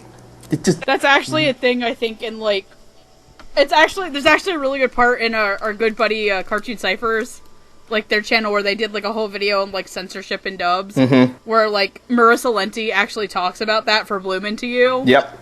But it's also really weird, I think Mike Toole pointed this out, that everybody in Madoka Magica literally has two first names for their full names. That's funny. He's like, that's really weird! I mean, it's a weird show. It's really hard. The thing we've taken away from this is that translating archetypes and stereotypes from one culture to another, some things are just going to get lost in the process. That apparently means that the direction's not going to be the best as well. Speaking of which, let's get to the final two characters where we're going to throw all of our daggers. Did you say your thoughts on Sayaka, Noah? Did I? I don't think I did. No, you didn't. You guys all kind of you did not say anything about her. Well, you guys already said most of the things I was going to say. For Sayaka, the thing I do want to point out is that there's this little part in episode 3 where Mami, kicks the bucket, and Sayaka is basically saying to give back the grief seed to Hamara, and the way that she says the line "give it back," I can't emulate it myself because I'm not a great actor, is where I got to really believe that she was good at balancing the moified voice persona with the emotional turmoil that we knew she was going to get into later on. So yes, Sarah Williams, easily the best balanced of the moe horror that is this show. It is chef's kiss, is what I think I said on Twitter. So, moving on to the final 2 characters that really turn this show around and have all of the merchandise. We're going to talk about one magical girl and one Lovecraftian son of a bitch. We're going to talk about Madoka Kaname, who is the pink bows and arrows slinging star of the show, though we don't quite know why until near the end of the show, when it turns out that the entire reason that Hamara has been going back in time is because she wants to save Madoka, because she apparently bonded with her pretty heavily the first time she met her, and because she keeps going back in time over and over again, the various timelines keep merging onto Madoka and give her all the magical powers of multiple Madokas put together, thus giving her the power to become God. But how do we get that power? We get that power by this asshole. Kyubey is the fluffy mascot character who is not actually what he seems to be. He is actually an alien whose entire purpose of being here on Earth is to turn the emotions of females, of specifically humans, girls in their second cycle of development. Teenage girls. As he puts it. Because apparently the energy that they give out from their emotions is more than it takes to create those emotions, and therefore will overcome entropy and thus prevent the universe from dying a cold death. It is very interesting, and honestly, I would love to go back to physics class, but only so I can... I love thermodynamics! Only so I can figure out how to burn this creature in a fire of death! So, let's talk about the voices for these ones. So it wouldn't work anyway, Noah. You just make him extra crispy. He'd probably like that. He tastes like KFC. Yeah, Cube cordon bleu, but in that case it'd be Cube flambe. Kentucky Fried Cube. Nom nom nom nom nom nom nom nom nom. Wait. Can I reference? I'm more of a Cube King type of girl. Raisin Cubes in Hardy's case. As long as we all agree that Cube Bell is the absolute worst. See, I like how we've decided he tastes like chicken, because whenever I look at Cube, I'm always like, you taste like unflavored tofu, don't you? You asshole! You don't even taste good. He doesn't even have a flavor. He tastes like the cold death of the universe. Anyways, so portraying these characters, Madoka is played by Christine Marie Cabanos, who you have definitely heard before. If you're a Love Live fan, she plays Yukio. If you've seen Blue Exorcist, she plays... is it Shiemi? Shiemi. And if you've seen a little unknown show, I don't think anyone's seen this before, it's called Kill la Kill. You should probably check it out. She plays a character called Mako. Probably not very important. But... Monconcho! Reverse cowgirl! See, you laugh, Noah, but I haven't seen Kill la Kill. Damn, Gamakuri! Oh, we will. Damn, Gamakuri, I want to sex you up! Amon, I cannot prepare you for that. I've seen the entirety of Kill la Kill's dub, but I would still quote the bloopers like any day. I cannot prepare you for the horror that is Mako, Amon. You just have to experience it for yourself. But, anyways... Mako Monconcho is a fucking treasure, don't you slander her. It depends on what side of the crazy spectrum you swing towards. But anyways... Mako Monconcho is a treasure, don't you fucking slander her. I wouldn't slander her, I'm saying prepare yourself. Speaking of be prepared, Kyubey is played by Cassandra Lee, of all people. And Cassandra Lee has also been in Love Live. I'm picking all the cutesy characters I can find here. She's Tsubasa in Love Live. She is Ritsu in K-On! And she's everyone's favorite adorable little tsundere, Taiga from Toradora. So, putting aside everyone else in the cast, I want to go first on this group here, because Cassandra Lee is is an interesting portrayal of the character.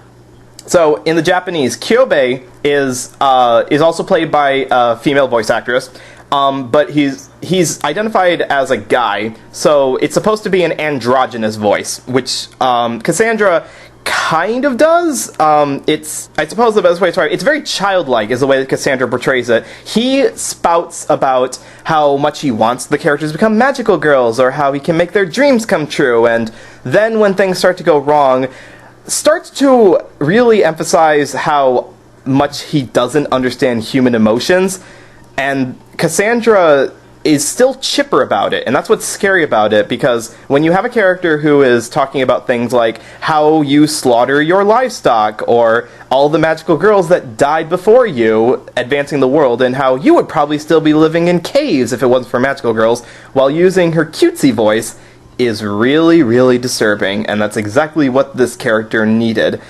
I'm not even bothered by the fact that it's more on the feminine side. It's exactly what this character needed, and I'm all for that. It just makes me hate the character even more. I'll let you guys tell me how much you hate the character too after I talk about Christine Marie Cabanos a little bit here. So this is a one that I didn't really like for most of it, because Madoka, how do I describe this here? She's just kind of difficult to get down. She's got the cutest design, and she's the most innocent of all the characters, so she's given the highest voice that sounds like Christine was kind of going a little falsetto with her voice to make it even higher than it actually is, but she eases more into it as Madoka develops a little more confidence, and in her crying scenes, like, she's freaked out, she's nervous, she's scared. That part I get down. It's in some of the more, I have to be confident building, or I have to be, the savior of the world voice, that I don't quite like. So it's kind of a love-hate relationship. And again, I don't know how you would portray that archetype that the Japanese character voice actors had, but I just know that this was probably the one that was kind of damned if they do, damned if they don't. Amon, jump in here and help me bring this home. Sure. So for Madoka, so when I remember when this dub first came out, I watched it on the stream of somebody who was affiliated on the Bucket. It might have been you, Noah. I'm honestly not sure at this point. It was probably me. Okay, probably you then, because I remember I watched somebody did like the first few episodes, and that was the first time I saw the dub. Probably. That's yeah. Okay, yeah, right, your stream then. Yeah, it was for Ladies Month, I believe. That makes sense. It was every November, yeah. All right, so I remember watching this dub at the time, and I have a lot of strong impressions that stay with me. But one of the ones that stay with me was that I did think Madoka, as I mentioned earlier, I think that they sometimes try to go for sort of the cutesy, high-pitched Moe voice, and Madoka felt the most like she got hit the most with that. Yeah. And I didn't think very much of this. And in the present day, watching this now, seeing the whole thing, that felt stronger just because I have since seen something that Christine Marie Cabanos is actually in, namely Dragon Pilot, where I'm not sure what her natural speaking voice is, but I'm assuming it's probably something close to what she uses in Dragon Pilot, and constantly watching this, it's like, oh, it's Cabanos, but she's pitching her voice up, and I can tell she's pitching her voice up. Yeah. And I kind of felt like the problem is that, I am of the opinion that, trying to do the, really high-pitched Moe voice in English usually doesn't work. You're usually better off, just avoid that entirely. It doesn't translate very well. And I even, at this point, I think, if Christine had just used, her normal speaking voice in this role, I think it probably would have been... Especially because, she's not exactly a bass here. She's got a fairly high-pitched voice by herself. I feel like she probably... Yeah, I feel like she probably could have used her natural speaking voice and had more control of her acting, maybe some better direction, whatever, probably would have turned in a stronger performance. I think, she's acceptable, but I think especially given, the importance of her character, there could have been a stronger performance in here. It's not awful, but it ends up being one of those things where, I end up thinking about the process of how the acting was done and not the performance. I promise you, if I get time manipulative abilities, I will go back in time and I will sneak into the Bang Zoom recording studios and take explicit notes just so I can pull them out for this episode and say, oh, I've got right here, Amon. So it turns out they had 3 hours to record the whole dub and $2 to do it. So that's why we got what we got. You see, you joke, but that would explain so much. I think they had more than $2. $2 and a Twizzler. They had Tree Fitty. Pretty pretty. They got that goddamn Loch Ness Damn, monster. that Loch Ness monster. That Loch Ness monster really cracking down. For all we know, the Loch Ness monster is just a Scottish magical girl's witch form. That would make sense. So you're saying that the Loch Ness itself is just a labyrinth? Yes. Let it be told. It's just, and if it has a gun, we all know Homer has been there, because now it's the Loch Ness monster. Oh my god, okay. We're gonna do an entire... Damn it, Homer! Why did you give the Loch Ness monster a Glock? You had a question, Noah? I was trying. I'm laughing too much. It was... So, you can tell that the voice was pitched up, that Christine's pitching her voice up, but did you, were you convinced by some of the actual acting? Like, when she freaked out in episode 6 and found out, oh, I probably shouldn't have thrown my friend off of a bridge. Like, did you buy that, or... That's part that's part of the problem is like because I could tell she was pitching her voice up. I often tend to do focus on like it was harder to or focus on the performance because I kind of kept thinking about her standing in a studio doing the acting, not the actual acting. Oh, that's a problem. I can tell what she was trying to go to. I do think she was giving it her best. I think if she recorded this now, it would be a lot better. I think even when the stuff she does in the movie I've seen dubbed, I think is a lot better. I think here, unfortunately, I think it's more towards the okay side. Like, she's not terrible, but it could be a lot stronger. Kyubey, on the other hand. Oh boy. No, I actually Cassandra Lee is not my favorite performance in the show. I do think Sarah Williams takes it out of the park because she just has a lot more emotional range to cover. Meanwhile, Kyubey is very deliberately at one note the entire time. That's why he's creepy. But I think Cassandra Lee is very good at being creepy. I think she's really good at hitting that one note and being very I don't buy her arguments, but she always managed to hit that tone of well, it's just logical. If we weren't helping you, you'd all be fucking cave people still. Stop whining. Do your job. Sure, Walpurgis Not's gonna come and probably at least blow up Tokyo, if not the world, but hey, we're happy. We got ours. The part where I think I was mostly on board with the mentality of the needs of the many outweigh the needs of the few until Madoka becomes a witch and Kyubey's like, well, we got all the energy we need. It's your fault. It's your problem now. Yeah, exactly. Peace out. We got ours. Fuck y'all, boys. That is exactly what he says. No, I think Cassandra Lee is really good at this. I think she's really good at nailing that. That's sort of she sounds like kind of like a 50s infomercial almost. There's something kind of not quite jovial, but a little upbeat, but very informative about it. She's good. Consequently, she seems like an actual mascot during the early parts of the series where the hammer hasn't dropped yet. If you haven't seen it before, you don't know what's coming. And she maintains that later on as it's kind of how self-interest driven the incubators really are, and how they view humanity as a tool. Humanity is a way to get something they can't have. Livestock. Yeah, basically. Incubator. That's a key thing to point out, is that the reason he's called Kyubey is because it's short for incubator, because he's incubating all of the energy from the magical girls. So, do you think they see Earth as a McDonald's or a Five Guys? I'm thinking more of kind of a farmer's market. Yeah, I was gonna say something more like a Kroger. Organic farmers. Yeah, it's exactly. a Whole Foods. It's a whole. There you go. That's awful. If I have anything resembling a complaint, it has nothing to do with her performance or anything. It is just that this is not the only thing I've seen Cassandra Lee in. But I dumped about 100 hours into Persona 5 a couple years ago. And consequently, whenever she showed up, it eventually would go away, but the first thought I always had was it's Morgana. Hi, Morgana. Because she uses more or less the same No, voice. that's the exact thing I thought of, too. And, like...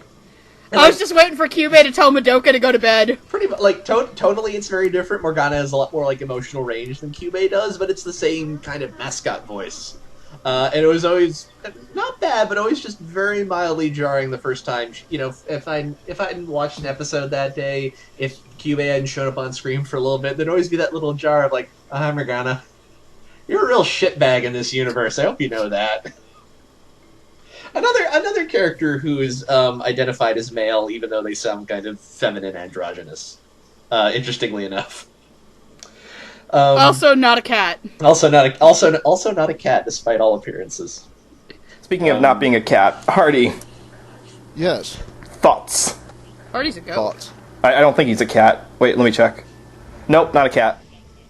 Okay. I have a confession to make, and I don't want this to sound mean, but I don't think it could be any meaner than I was to Christina V. back when this show first got announced that it was being dubbed, I found out who was playing the lead character, and I was not happy.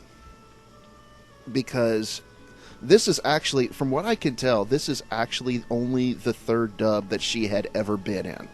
I think she was background characters in Vampire Knight before that, and I think she was the lead in Squid Girl. And I do not care for the dub for Squid Girl. At least the first season. I think they went back The and Media Sentai Blasters dubbed dub for it. Yeah. I just wasn't a fan of Christine at all.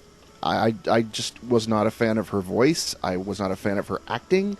I thought she sounded very flighty and sort of shrill, and yeah, I kind of was disappointed. And this dub here is probably her at her worst because she was still so early in the game. And yeah, it took until she came out as Mako in Kill la Kill for me to actually start liking her. Yeah, That is like, a she would be strong impression. right. You see, now she's in stuff like Dragon Pilot and other shows, and I think she sounds fine. But I was never a big fan, and this dub did not help with that. Change my mind at all. And so that's really I don't want. If she ever listens to this episode, I don't want to come across as mean, but I think it was just very weak in general. Kyubey, on the other hand, I actually did like this performance, and for several of the reasons that you listed as well, because the fact that he does talk like a mascot while he goes into these long, villainous monologues about how, you don't need your body. You're better off this way. Or about, you're just livestock. I mean, we treat our livestock well. Like, I don't see what your problem is. We treat it better than you fuckers do. We don't treat you like, cows and chickens. We at least acknowledge your humanity. Right. And hearing that come from the voice of what is basically a kids show mascot is very unsettling. And I think that it's actually one of the stronger performances in the dub, all things considered. Just for the overall creep factor from this little dick. I've mentioned Kyubey's a dick, right? I don't think so. It is the fucking worst. Have I mentioned I hate Kyubey today? Yeah. No, there was all sorts of Kyubey merchandise coming out of Japan, and one of them was a chair. I have a Kyubey hat still. Yeah, and there's one of them was a chair. You could actually sit on Kyubey's face. And so my friend Dorcas, who actually gave me the set, he's a huge Madoka fan. I linked that to him. I was like, "Hey, check it out." And Dorcas' reply was, "Kyubey's a dick. I'm not sitting on a dick." I want to put that in the highlight reel now. People, you can't really call Kyubey evil because what he's doing. Yes, you can. Well, he's doing it to prevent the heat death of the universe, but you can tell he's supposed to be emotionless, but you can tell the little bastard gets off on this sort of thing. Like, there's this picture, I'll link it to you, of Madoka sitting on the toilet, and Kyubei's holding the last roll of toilet paper over her head, and says, "You want to make a contract?" I mean, that there are parts where he intentionally deceives the characters because he knows it will result in what it is he's trying to do. He's trying to get Madoka to become a girl, a master. He's a manipulator. He's a manipulative little prick, and just, I can't stand the little bastard. But we'll get here. Here's what we'll do. All right, in the Dub Talk headquarters, we will get a punching bag, and we will paint Kyubei's face on it. So anytime you guys are stressed out, just put on some gloves and just start socking away at that thing. Or we could get one of those those little dolls that have Velcro you can tear apart, literally. Get one a Kyubei plush that you can tear apart, put back together, and then tear apart again. That sounds like a fate worse than death. I'm so mad that I cannot find my favorite thing of Kyubei that just says, "I love thermodynamics." I'm so mad I can't find that image. If you find it before this episode goes up, I'll put it up on the screen. I remember I love that artist because that artist also draws, like, some of the most funny Black Butler shit. That was also a dark show where... She drew really funny Black Butler comics. I mean, that's another show where a character makes a dark contract with an otherworldly being, isn't it? And yet, Sebastian still probably treats him better than Kyubei does the magical girls. Yeah. Kyubei ain't serving nobody tea. Kyubei eats your tea. And your milkshake. They literally feed him their lunch. I drink your milkshake! I drink it up! Yeah, he does. All I know is I would just pay for, like, art of Sebastian just throwing the knives at Kyubei. It wouldn't get the job done. So let's go with Christina Cabanos first. Yeah, I have to agree that she's a little shrill. There are times where her crying sounds a little fake. Not my favorite performance out of her. I think she's very, very clearly evolved since this. I think she's fantastic, and I adored her on Dragon Pilot. I adore her in, I fucking love her as Mako in Kill la Kill. She is the best part of that dub. But no, like, I've come to enjoy Cassandra Morris and other things that I watch, Christina Cabanos and other things that I watch, and I genuinely do like her as an actress. I just think that Madoka was not her finest hour. I think that her and Christina V weren't my favorite performances, and I think everybody else kind of nailed it. I like Cassandra Lee Morris as Kyubei. For some reason, I always hear that Kyubei has, like, a slightly southern accent for some stupid reason. You know, you're not the only one. No, you're not. I wrote down in my notes when the first episode I said, does she have a drawl? And I forgot to mention that. I know that in one of the bloopers that is specifically a gag that happens, actually. Because Madoka has bloopers, and one of my actual other favorite ones is, where Kyubei is explaining emotions, and Christina Cabanos goes, "Wow, you've never been on an internet chat room." But I do agree. I think that Cassandra Lee is in that, like, firm middle for me, where, like, I don't hate it, and I like a lot of certain aspects of it, but then there are other parts where I'm just like, eh. I do think that she has a little bit too, she's a little too emotional at times in certain performances. Like, well, if you ever want to prevent the heat death of the universe, call me, and leaves. Overall, I think you guys nailed a lot of my things. I do want to say one thing, though, and that is, if I'm the only one who caught this when Madoka becomes God, and she, like, goes across space and time to prevent all of the other, like, magical girls from ever suffering, because Kyubei does imply, like, things like Cleopatra, Princess Himiko, Joan of Arc. Yeah, they're we're all magical girls. And I would like to point out that I think the show implies that one of the magical girls was Anne Frank. Really? Oh boy. Yes! Oh dear. Like, what did she wish for? I don't know. I don't know. I don't want to speculate that. I want to do... But, oh no, we're not doing this. Because if you pay attention, because one of the girls that's sitting with a soul gem in her hand in the war is a girl who's clearly Muslim, and then, like, the next shot is a girl with kind of like brown curly-ish hair sitting inside of a boxcar. Like, it is very clearly a girl going to a concentration camp. I was just like, oh, that's a thing that's happening?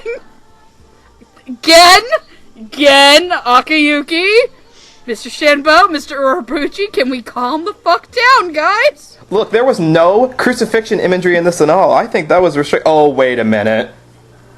And I'm going to put up 2 images here. That's both Madoka and Hamara in crucifixion. And Hamara! In crucifixion form. That man's got issues. Shit balls. Oh, holy shit. Hey! I would like to point out that, like, the next thing, like, I think Urabuchi would actually do, I think, is actually Fate Zero, guys. And that is a show that had to be censored. And that is a show that had to actually be censored when it went to broadcast. Because, like, apparently, like, Castor's base was so gruesomely depicted in the light novels that it could not be shown on television. Mr. Urabuchi, please blink twice if you're okay. No, he's great. He's working with puppets now. He's all better. Yeah, and he's doing Wuja and puppets, so he's fine. doing Chinese fighting Muppets. Yeah, no. Just as God intended it. Just as Madoka intended it. Chinese fighting Muppets. See, I find it, by the way, very funny that both my boyfriend and I are obsessed with, like, different forms of Chinese Wuja. He's obsessed with Chinese Wuja puppets, and I'm obsessed with Chinese animated Wuja gays. Which I will watch that show. It's all on YouTube for free, including the second season. I'll get to it. I just finished a show from 1974. I'm working through my backlog. Anyway, no, I think Christina Kabanos, I think, has vastly improved since then. I think Madoka was just like, it was one of the weaker performances, and then, like I said, I think Cassandra's in the middle, but I think everybody else covered what I was saying. Let's get to final thoughts, Noah. Yes, let's do it. I was very amused by the tangents about theorizing about what do the other magical girls wish for, but I won't do that, because I don't want to get sued. Moving on to final thoughts here. Hardy, you want to tell me your overall final thoughts on the dub that you got to watch in pristine Blu-ray resolution, you rat bastard? Jealous much? I'll tell you what, Noah. Ho's mad. How about that? I am very mad. Ho's mad. I didn't even get Ho's mad. Ho's mad. Ho's mad. Ho's mad. Ho's mad. Ho's mad. Yes, we get it. Yuki Kajiura music. Beautiful stuff. Anyways, Hardy, you were saying. It wasn't even Anyway. Kajiura. Because this is the only way I've ever actually watched the show is in dub. I haven't actually watched the subtitle version, so my opinion is that it's a dub. If you want to turn off the subtitles and watch the pretty imagery and beautiful animation and crazy, photo collage backgrounds and stuff like that, you can always do that. You can always just go back to the sub if you don't like the dub. I mean, it's perfectly listenable. It's just a show as dynamic and as hard-hitting and as popular as Madoka really needed a fantastic dub to go along with it. And I don't want to make a direct comparison to Utena, because while this dub is not so great, Utena's dub is absolute trash. Yeah, it's kind of disappointing when you have such a beautiful show and it's got such a lackluster dub time to it. It's like, okay, here's what I would say. Utena is a beautiful woman with really bad teeth. Madoka is a pretty girl who just needs to brush more often. Okay. Yeah, this is okay.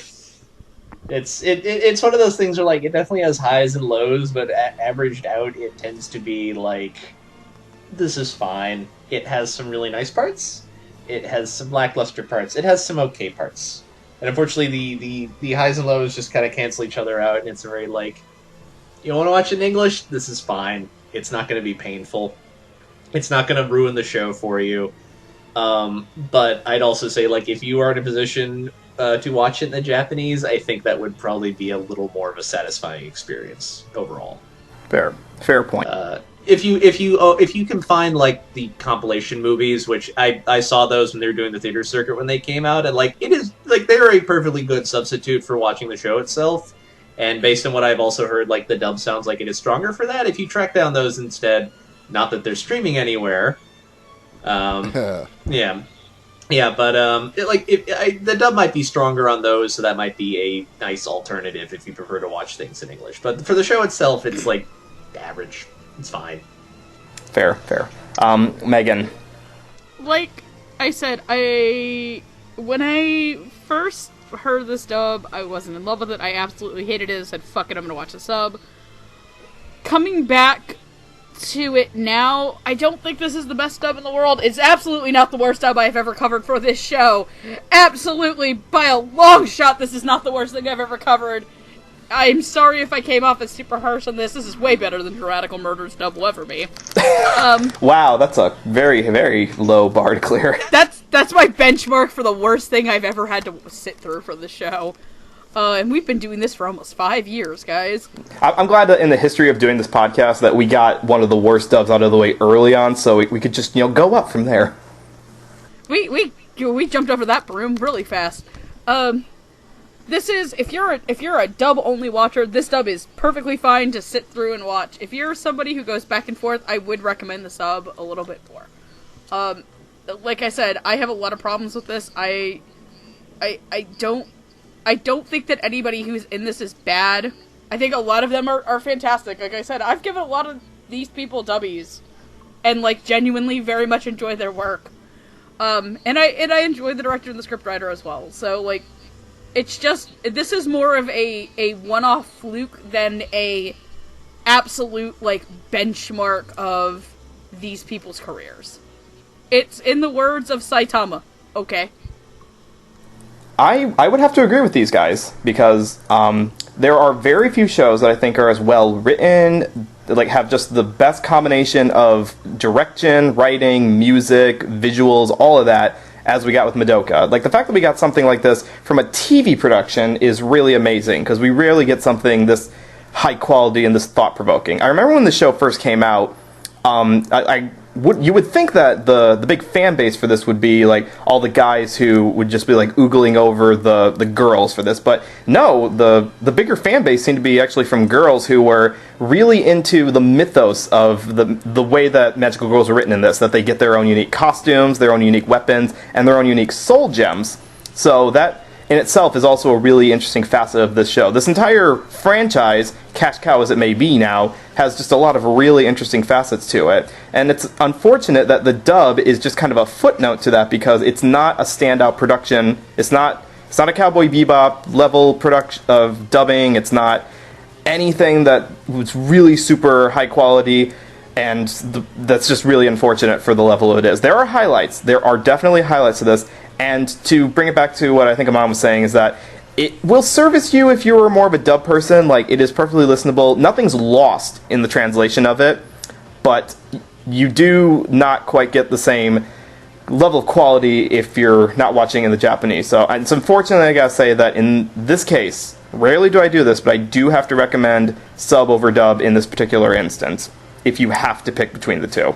But with that being said... Damn it, I forgot something that I was going to say about Kyubey. He's just Randall from Monsters, Inc.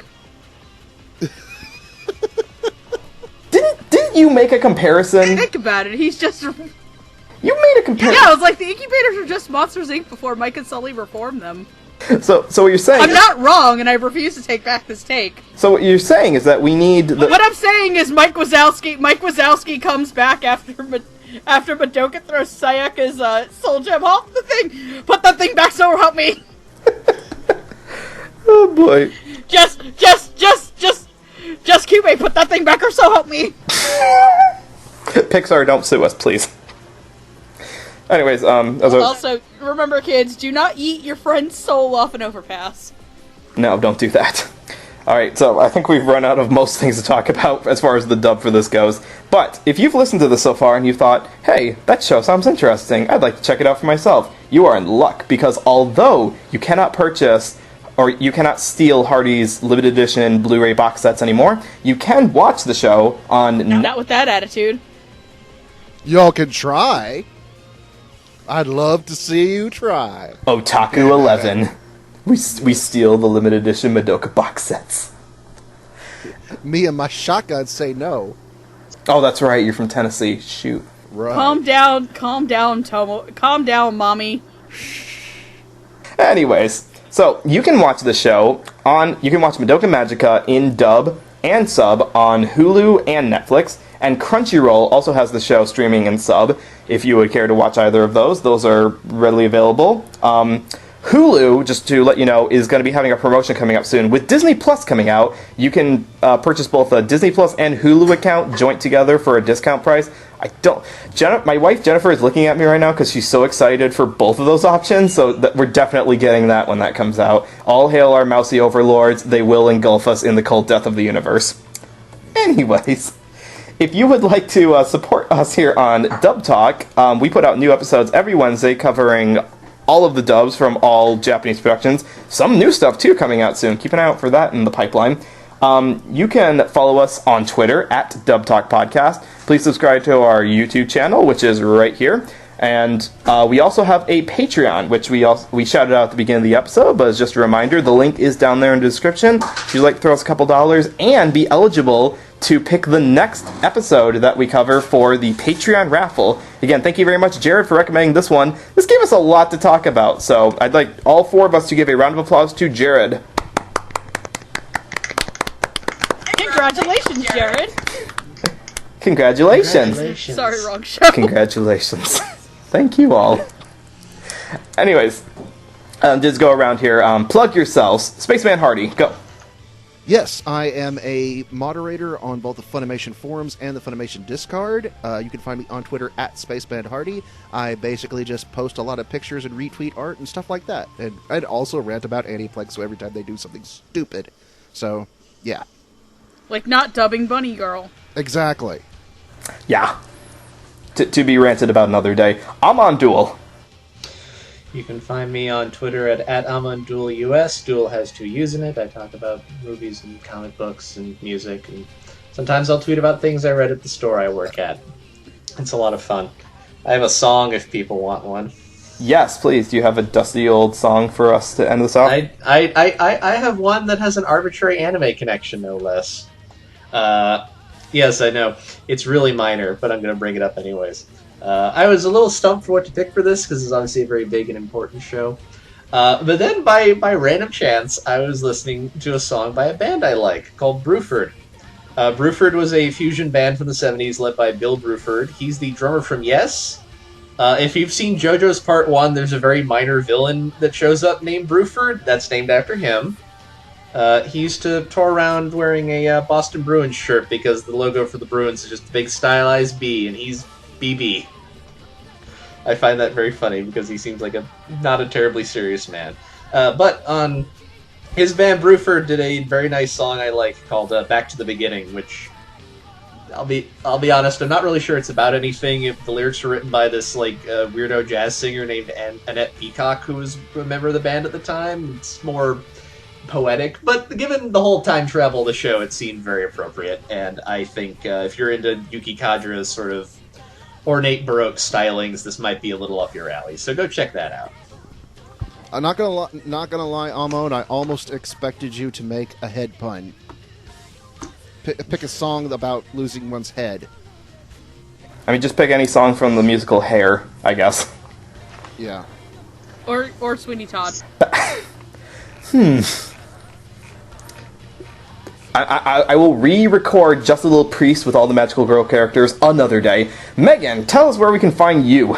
You can find me at Queen Era 2. I shitpost, retweet art, cry about my boyfriend, cry about Madao Zushi and other things that I'm into.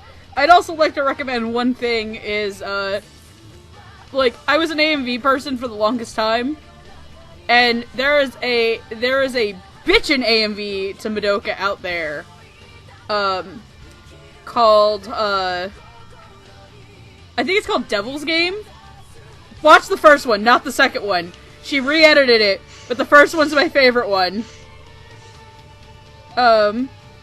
And the song to it is actually really, really good. And it is called Devil's Game. It's by an AMV editor named Chikaboom. Oh, yeah. But specifically, it's the song, Cruelty Miss Faith by Within Temptation is what it's set to. And it's really fucking good. And everybody should watch it. In that case, I have an AMV recommendation for Madoka as well. It's set to the remixed version of the Dayman song from It's Always Sunny in Philadelphia. Oh my god. So back in the day when I used to do an AMV panel at cons, I used to do an example of best drama AMVs, and it was a Madoka AMV. And I showed it to people one time, and one of the girls in the panel was crying by the time we were done, and complained, "How could you do that to people without warning?" Said AMV was an entire AMV about Madoka and Homura's relationship to When Somebody Loved Me from Toy Story 2. That's awful. Of all... So, I'm not kidding you, it's really good, too! I have it! It's fantastic! Well, yeah, I mean, it's a great song, but sheesh, you gotta warn people for that. Oh no. I remember, but that's how I made a girl cry. Oh wow, a Sarah McLachlan song made people cry, what a surprise. Okay, and as for myself, NoahClue, you can follow me on Twitter at NoahClue. Postings about the animation world and pictures of my children. I am a proud father of 3. It's a crazy, hectic life, but I make room for cartoons. I'm talking with these guys about it because these guys give me the lifeblood I need to get through the massive backlog that is animation in general. I have a bunch of shows I should be watching right now, and I want all of you to go out there and enjoy great shows like Madoka as we wrap this all up. Thank you for joining Magical Girls Anonymous. Go forth in the name of Madoka. Keep it magical. Aloha, and otaku on, my friends. Rock on, Cleveland. Rock on, Boston. Don't lose your head. Kamishita, yo, don't lose your head. Boo!